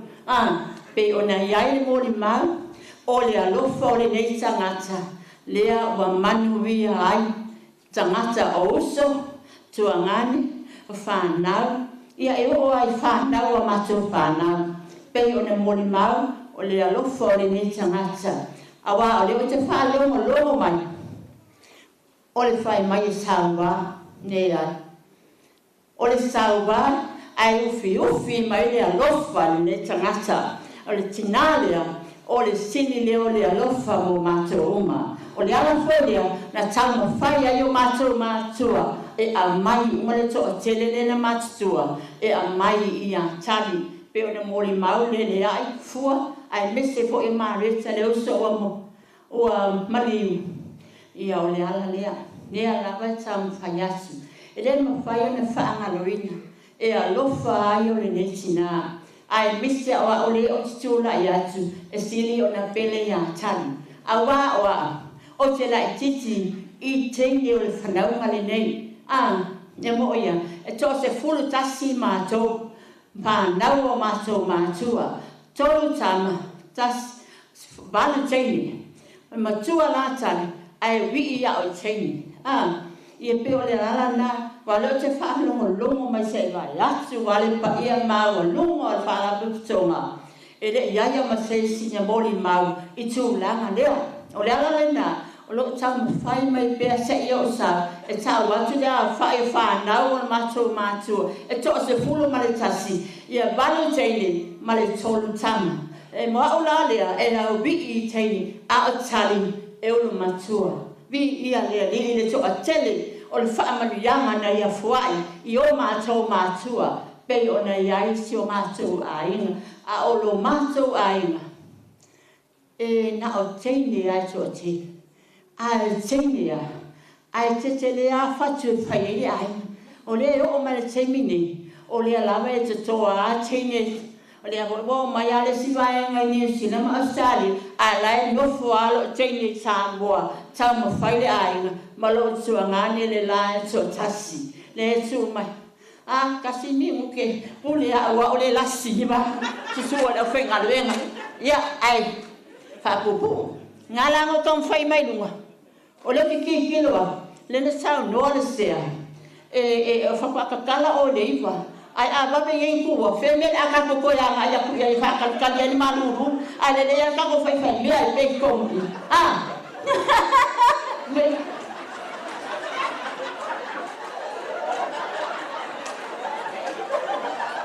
ya telangona wala ba matutoya mo ma wala sini lawa kilo mai le video la le po live sambo o le wo ye so ma sui ma lo ko ai la le mai sa fa ni mo ma ia ana nganga fa tai tele la wo fi o man sia mo le ava no le ni ai me se le no fa fe ngai sala lu mane ia pa ia ma wo lunga le kalesia ai me se ai ngana lua ma le ma ave ese wa fi le no fi ia fa tai tele i lo tō wa fio mai, ma tala mai o au, wa maua lunga ai le aso, o tali i lani, taha ai, Fereni. Tō mama, a viti, tō mai wau. Pa tai mo le amanua, pa manuia le atua le nea fia.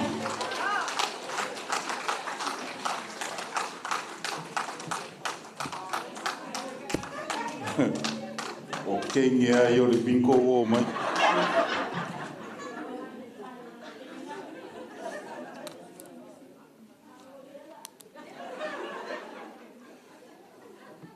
Na taua e tō manga. Sa lotu i Ponson P lea ni sauno i rosa. Se i whaisina o tala la i titia i le vai niu lea. Tasi lea fe iwa se lau iwa sun male iwa. Vai lua i nai le kalesia me tutisi. Vai lua i nai ma le sinoti ma ana e kalesia. Tasi lea matanga wenga. Na anu wai le tāwhianga lea. Ia ono fi naunga lava i nunga o meo matau sisiri. Tāwhianga lea na tawhi mai Ponson B lea o tai o mua. Lea na tawhi mai ai tō manga. Malitinalea. Ai tawhi mai o mātua mai pē miua. Ia ona lalanga i leo le mawhitanga au mātua ma le toina ma le lomatua lea. Le sunga i vi, le sunga i le sunga i le. Risea le sunga e le whaiwhi au ia ma le whalitua o le whaitua le ngā ruenga sunga e salani e peano whai atu le pōno o alua tuai o te le masani te le a tali au tali ma tō manga o ni wofa a pele pele o mātua le evangelia i o tahu au tali ma lo tama o sifi o ula ia o le sifi o ula wa vale ia a tamavi, tai amori mavi. O le sifi o fai yanga, ai yanga, o le wo pele le anu tama, i le me tau poka. Ia o te le tala noa ia se i tala noa ia i vi. A le mafuanga le na pea na tau wha e moa ia manino, le mafuanga, wa lai ona o mai le afiafi le nei e leo toi lo lotu i la ua ia i Ponson B po tai a mua. Moli maule to tele whama i sel sa wao tinalea. A ole sa wā ma le lima u a mea o wharau na pupula i le auro mose. E whape nāfu i se langona mo o tau peono o tau mori mau.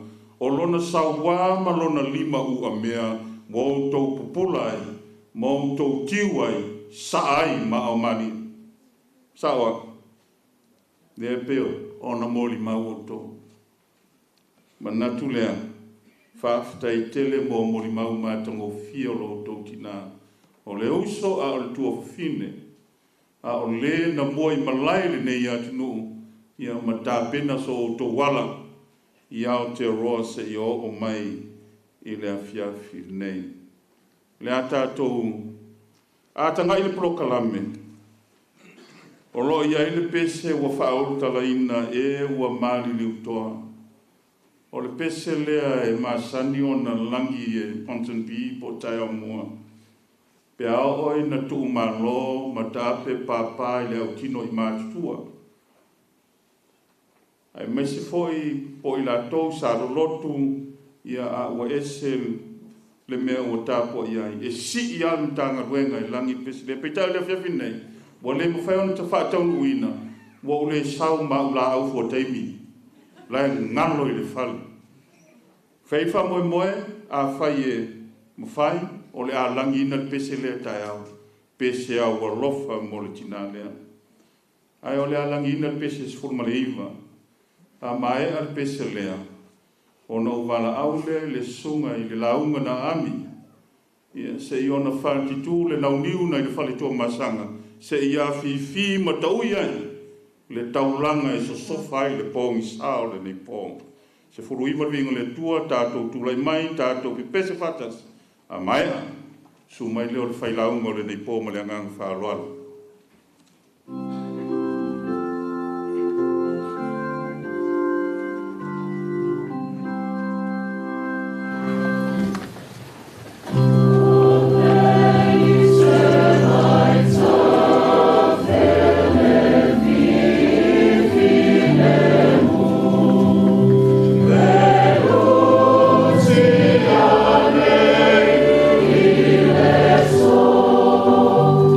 Yeah.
Se o tātou te talo.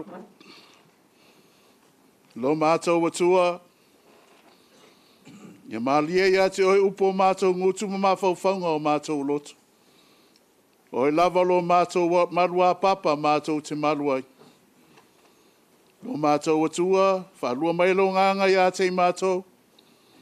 E ne mawhai ona mātou marama lama I upo au a fionga. Wha marama lama I loto mā nganga. O le a inga wha vau. Ai wha pei mātou wa o fia le nei. I tū la mātou te mori mawina ma pati patia. Le soi fua o lau au anu I a tali langi.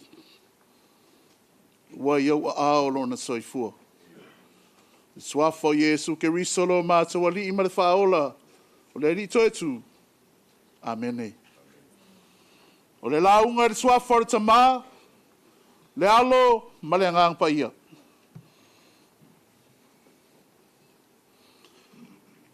Tu se lua sa faitawina mai le evangelia Ioane. E le mtau po sfulma le ono le mavaenga a Yesu I ona so. Ma le sfulma le fitu o le tatalo a Yesu I lona ta maina I atasi. Lana au so. Le alawa iai. Sfa au tuina le manatu le whailaunga le nei a fiafi. O le ola whalango lango I le nganga pa ia. E mauai le mapoponga ma le manuia o se ainga. O manatu e mai le nei sini tātou te mawhauwhau ia I wale pōle nei. O le pōle lotu whale ainga o le tina lea. Le tina o si ainga.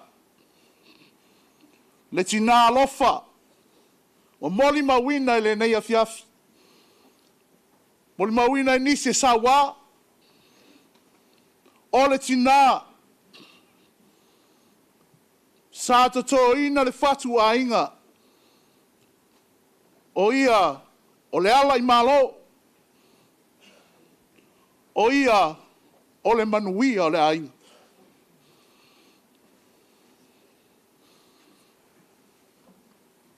A tātou mawhau whaiwhau I lona ola, tau tua te tonu o le kālesia.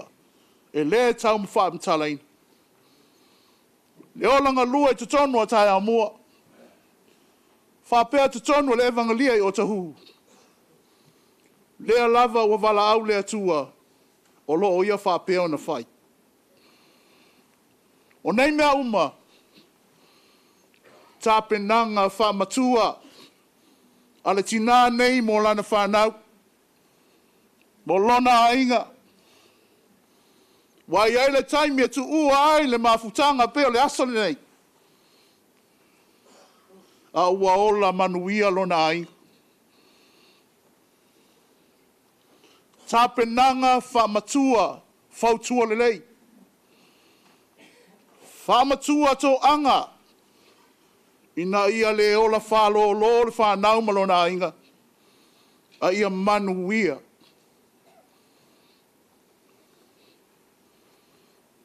A ia whaapea. Le mafutanga. A Yesu mo na so. Le ana moli mau ia Ioane le evangelia. Ma tā upo e sfulma le ono.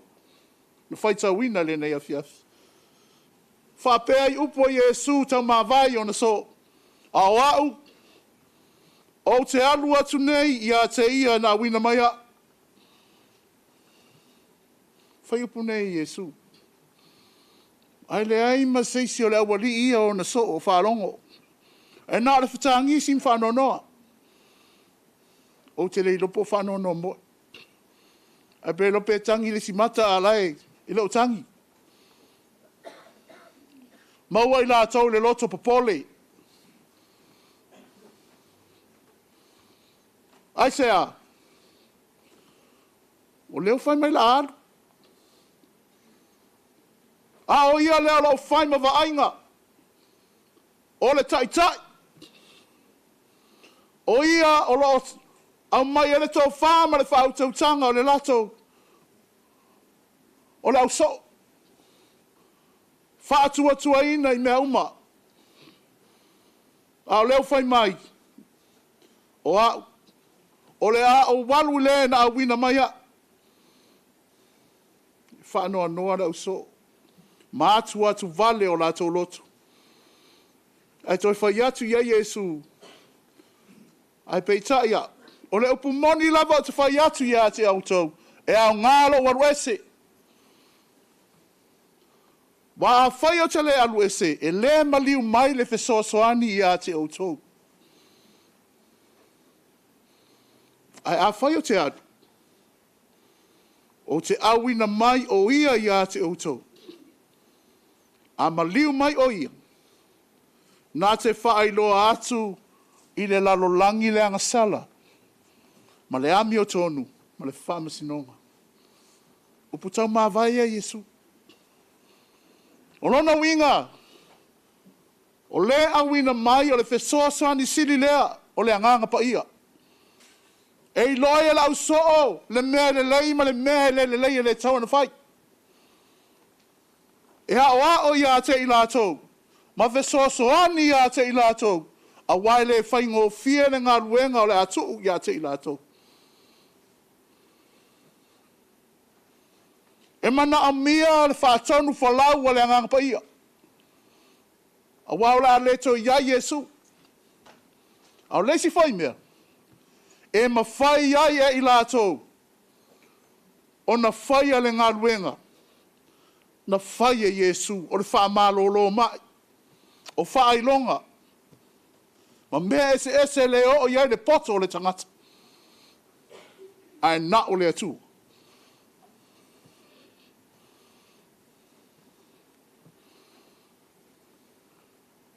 Leva o na mafuta Yesu mo na so. A o lea lava e masalo salo. Ma lea mautonu. Le whanau. A inga na lua. Mai tātou umale nei afiafi. O nei upu, I le toi au ngā le tina I a tadi. Ai au ngā I a te outou le whanau ma inga na lua mai tātou ma wau tātou e wha wau le malanga I le o langa le nei. O tātou mātua. Pei ona moli mawina le afiafi le nei. Moli mawina le sa wā. Moli mawina le loto alofa. Moli mawina le ote. Moli mawina winga malie. O le tina lea. Ai whau fufi uma I nā mea uma. Ma fusia whatasi. O le alofa ia manuia. Ia manuia whanau ma le ainga. O le tina ma le tamaa. Sa suo ia le tō whāma le whautautanga ainga. Sa ili ele moe ma le tō whā. I fuafuanga whai te tonu o le ainga. Ai maise te tonu o le kalesia. Lea ua mawai atu. Lea ua mawai atu. Hau I tātou. I wha wau le malanga I leo langa le nei. Ai whai mai e a Yesu I ona so.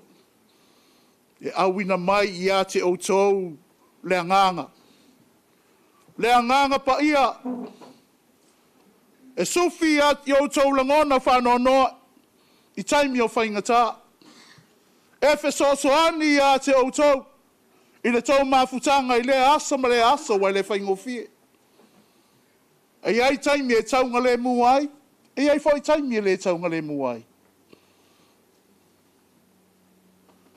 Ai au tātou manatua. Ua ia te I tātou le atua. Le mana o lona nganga pa ia e whātonu whala wina I tātou. Le whanau. Le mana o le nganga pa ia. E fesoasoani ia te outou. Ma I tātou uma. I le malanga whai leo langa le nei. E le ngata I lea. O to tonu le li o le tau ainga. To tonu o tātou ainga. O lo o iai le atua iai tātou. I le mafutanga whai. Au tātou a inga lau tele, e alolofa mai i ai tātou. Fe mulu mulu ai. Ma le whea arufani, ma le tutu whatas. O mea umai o lo ngā lue mai le nganga o le atua. Ina ia maua le mapoponga ma le manuia o se ai. E ala i le o le whaalango lango, i le musumusunga le mana o lo na nganga.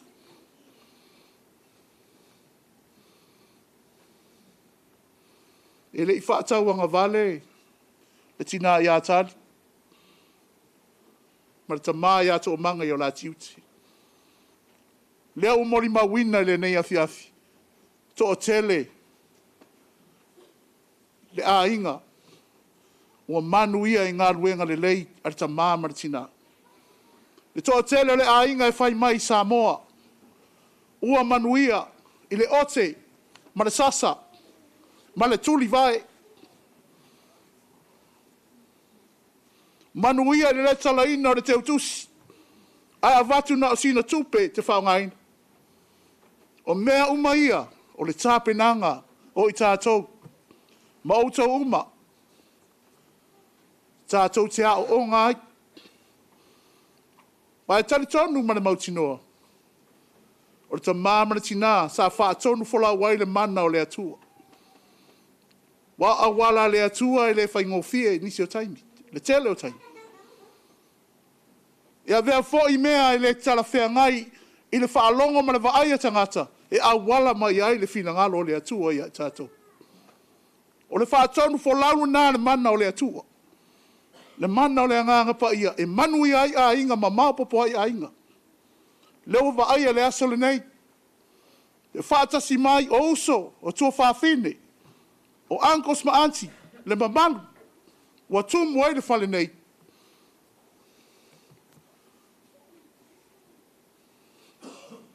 Le sa wale nā. Le ngā luenga le nā le tina lea, marita mā ua mwai atu. Lea wai loa le aso le nei. Pe mai se tasi o tama ita isa whaila na moli mau le oti o lontina. Whai mai, e le silia te au le. Mea fo ia graduation, ma mea ia tumu e tangata. E lei loa i nā sou le lei ma sou. Sou wata mai. Ai loa oi le aso e te oti ai. E loa oi le aso e te maliu ai. I moli maua tangata e whai lou soi fua. Malo wola.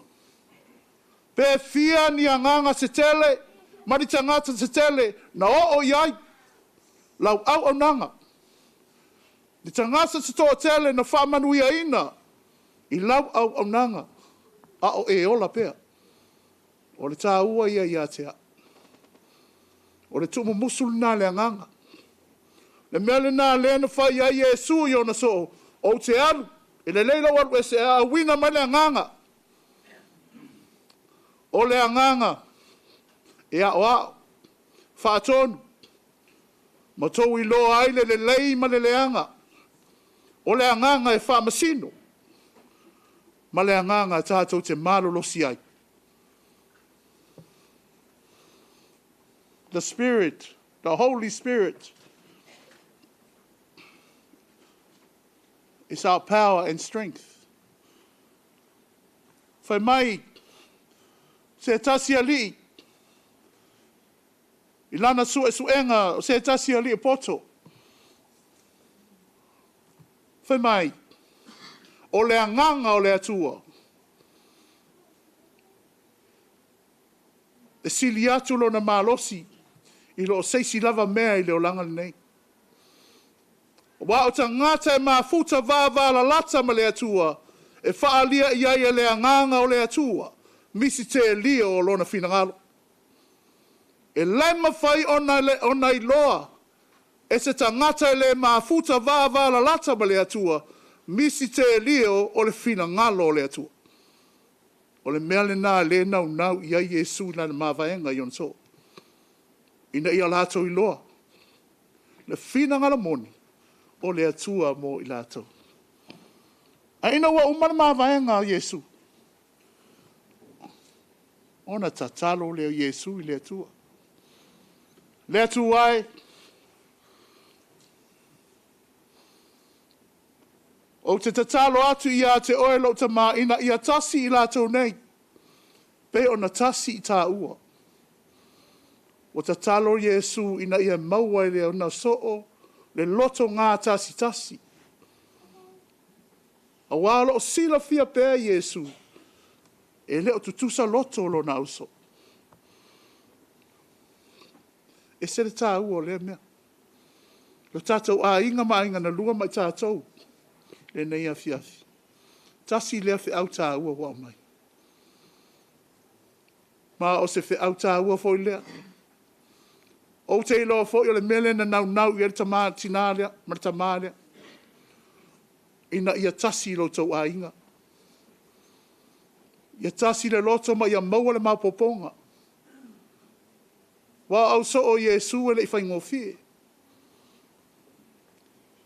Mana o lavara tangata ia toso lo na pito la au. Mana o lavara tangata ia e sili atu lo leis. A o tatalo Yesu i ona so. O ilon tama ina ia tasi lo na au so. O le tatalo foli na. Le tātou a inga. A inga na lua mai tātou umma. O lo tatalo pē Yesu mo i tātou. Ina ia tasi tātou o le whanau o le atua. Pe o le nei afi. O i tātou e ese a tātou tāpua inga. Aua mai a whātasi i tātou e tali le nei afi. E whaelo ai le mana o le atua. O i tātou o le whanau o le atua. E tasi i tātou i le atua. Le whanau. O mawai atu lau tau ta mā, ma lau tau tina. Te leo a inga i aso nei. E fuli mai tua o mātua, ai ta ape whanau. Ta ape. Wale i loa le matua le lai titi. Wale ai se whea avata. Wa whesopo a i whamatalanga. Te hele mea whape nā ututupu. Wa tawa i misa, i whanua, masuafa. Lea, fe au tā ua Yesu le nea fiafi. Ia tasi. Ia whaalongolongo e wha musmusunga le anganga pa ia. E maua ele maa poponga si o tau ainga. E tutu whaatasi ai o tau uma. Ia manuia pe ama whaawau manuia o le atua. I to tondo o le tātou ainga. Ola whaalangolango i le mana o le anganga pa ia. E maa popo ai pēa. Ma te tū whaatasi ai pēa le a inga a wāmanuia mo whanau. Ma tupulanga whai mai te tono si o tau ai. E le ngata i te tono lo tau ai. Whapea tono le kalisia. Ai mai se. A inga. Tātou po poto le nei a fiasi. Whanoa noa fo i whalonglongo atu i Samoa. I le mala o lo maua i Samoa i meu whala au whasaina. Tō tele o nisi ta māma tina, ma whanau, o whai kirisi masi i tō tonu o tō ese. Ai sea, wale o la whaalango i le musu musunga le anganga pa ia. Awa ese le anganga o lo whalongo iai. Ta ape. A o se whautuanga lea, mo i tātou uma. I le nei a fiafi. Wa ngā, le maliwa tali. Le aso fia o tali. Ma nai amoni mau. But there's always a question, so what? What are we going to do about it? O le ase mea wa tatoa o ina mai i le olar tinalea. What have you learned from her life story? Ia o ngā le maliu o le tātou tina. Tina o lewa na tau tua. A whaina tō anga i le lotu, tātou tō anga i le lotu. Tō anga i le atua, le na whātua tua i ere tina lea. Le na whātumutumu lo na ona tau tua. Iesu ke riso malana tala lelei. Ia sili ai. Maua le vi inga o le atua. I le ola ma le soifua o le tātou tina. Ta tātou ainga. Ainga na lua ma le whanau, Miriama. Whapea ia na iotei. Ola whaalango le mana o le atua. E maua le mapoponga o tau. Whapea lau tau ainga lau tele. Wā. O lo soifua le atua. O le atua lo o ia te tātou. Emmanuel ulean whanau mai. Liu tino tangata. Tātou whamanatuina le nawa yasu. O le atua ua ia te tātou. O se whi aule nā, mo nei afi. Ia manuia le malanga le tātou tina. Ia manuia foi o tau le whanau ma le tātou ainga. Ia iai pea. Le whaasina manga ma le whaatonu folau le mana o le anganga. A wale ma poponga o se o tau ainga. Ma le manuia. Whaawau pea. Mo aso nei ma le numanai. Amen.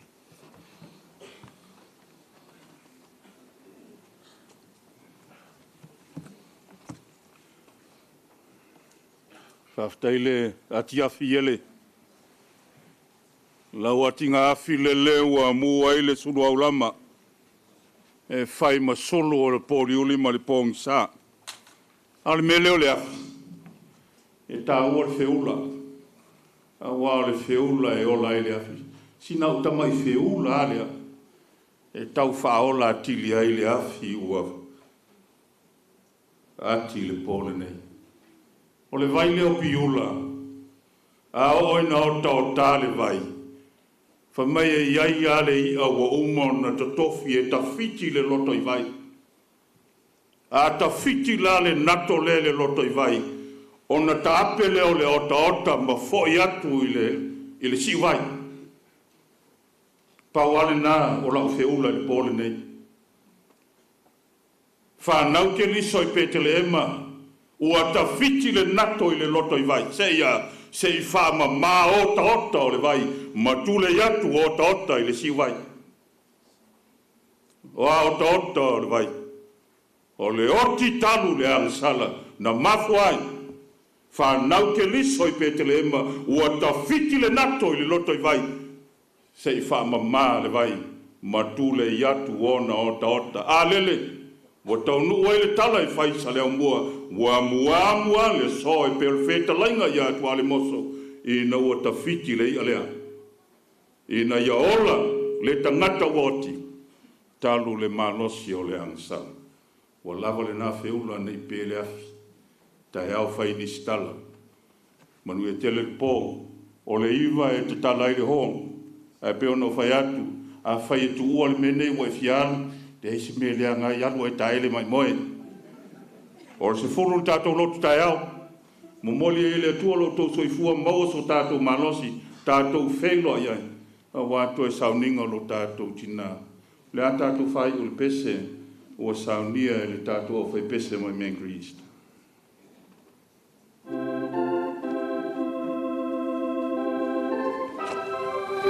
Oh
o le tunga mau ma le oti.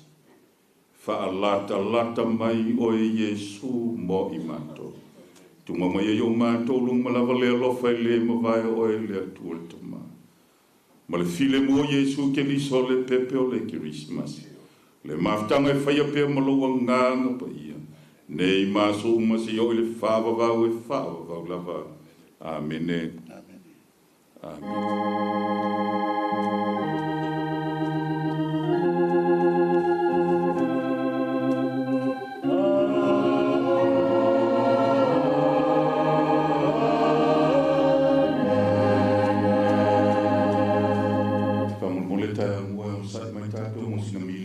Tasi o le Lofuanga 362 Massey Road, Mangere from Mangere East, opposite Kentucky.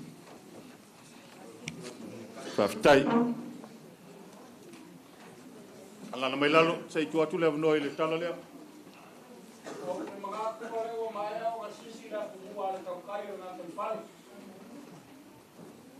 Lele foi ua a Eliseu o mai o falele lu pe mu o kaiao. Nga kula ngia fiafi o leo mo mai o kapui le kapu kupo. O wao kapu wa kapui o mo kapu kaisiri ran. Ai o ke kula ile ava ma le falo alo fai mai le upule i kulangi lea. Ai le la sia ke yo siga fakulua le pai valo le puia kua. E awa o fakulo le kala lea. Ulo Suva i whawhengaira kei kai o saunga o kou kam whasau o kalalelei ia mai se o kou wharkua. A pe foi o whakulou le pai e kālesia e whia i o kou sāma o kou whainga a mai se o whakofi o e kālesia. Pai o sāma o poko le gia whia o se kaimi urai se kamaa le aina i ana kongulo o kou paia. Ai o ke kurai ma le ama ma le whaaloalo e le ea o mo whaua. Wa inga lua ia ma ko ki whapea kwai ia o ko susunga i whawhengai na wharkua pa ia le kālesia uranga kofi e mese sa mo poko nge aso ia leo o mua forfolako kako e dress e kako ki solo muri ia i se whais kako whabaru skimo ia o ngala whauma i upo nge fiafi ma le ngala whalaro Vamos a ver eso, vale. One year, yeah.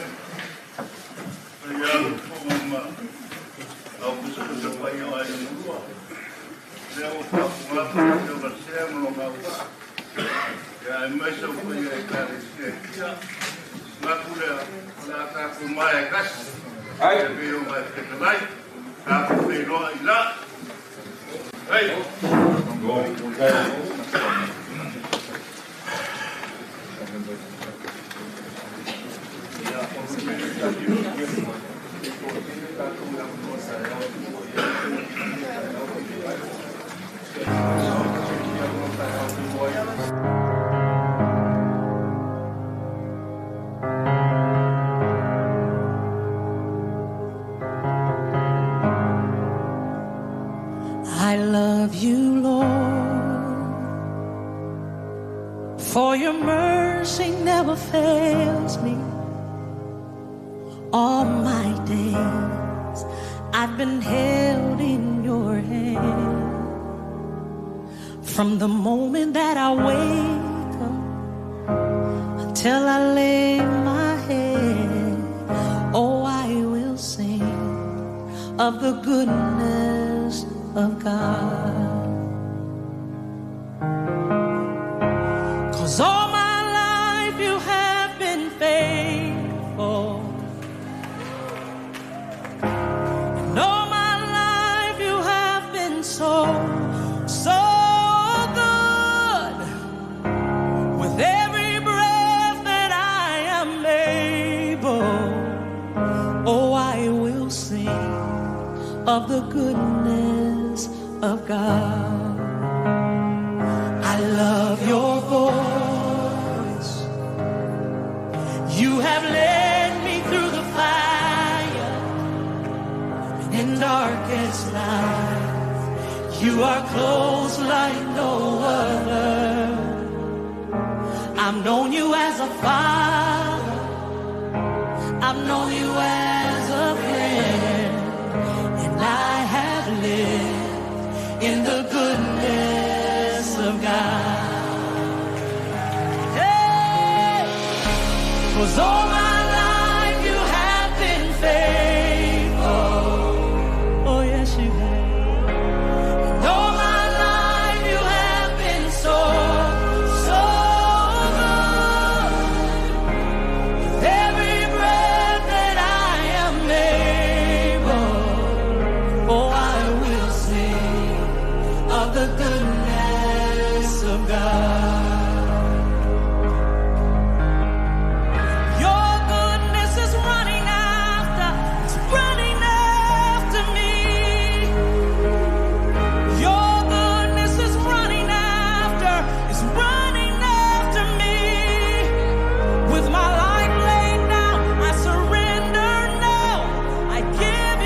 ua fia foa I fua o lou lava manuia ina ulu fale mai sa te whaata si ai sa te whaata si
Long before the dawning, into the break of day, your wisdom finds me and leads me on, and never to escape, a strength that shall remain. It's never fading, it's here to stay. When my back's against the wall, you rise above them all, a hand to help me and ease the fall. From beginning to the end, and in the in-between, you're so consistent. For me, can't nothing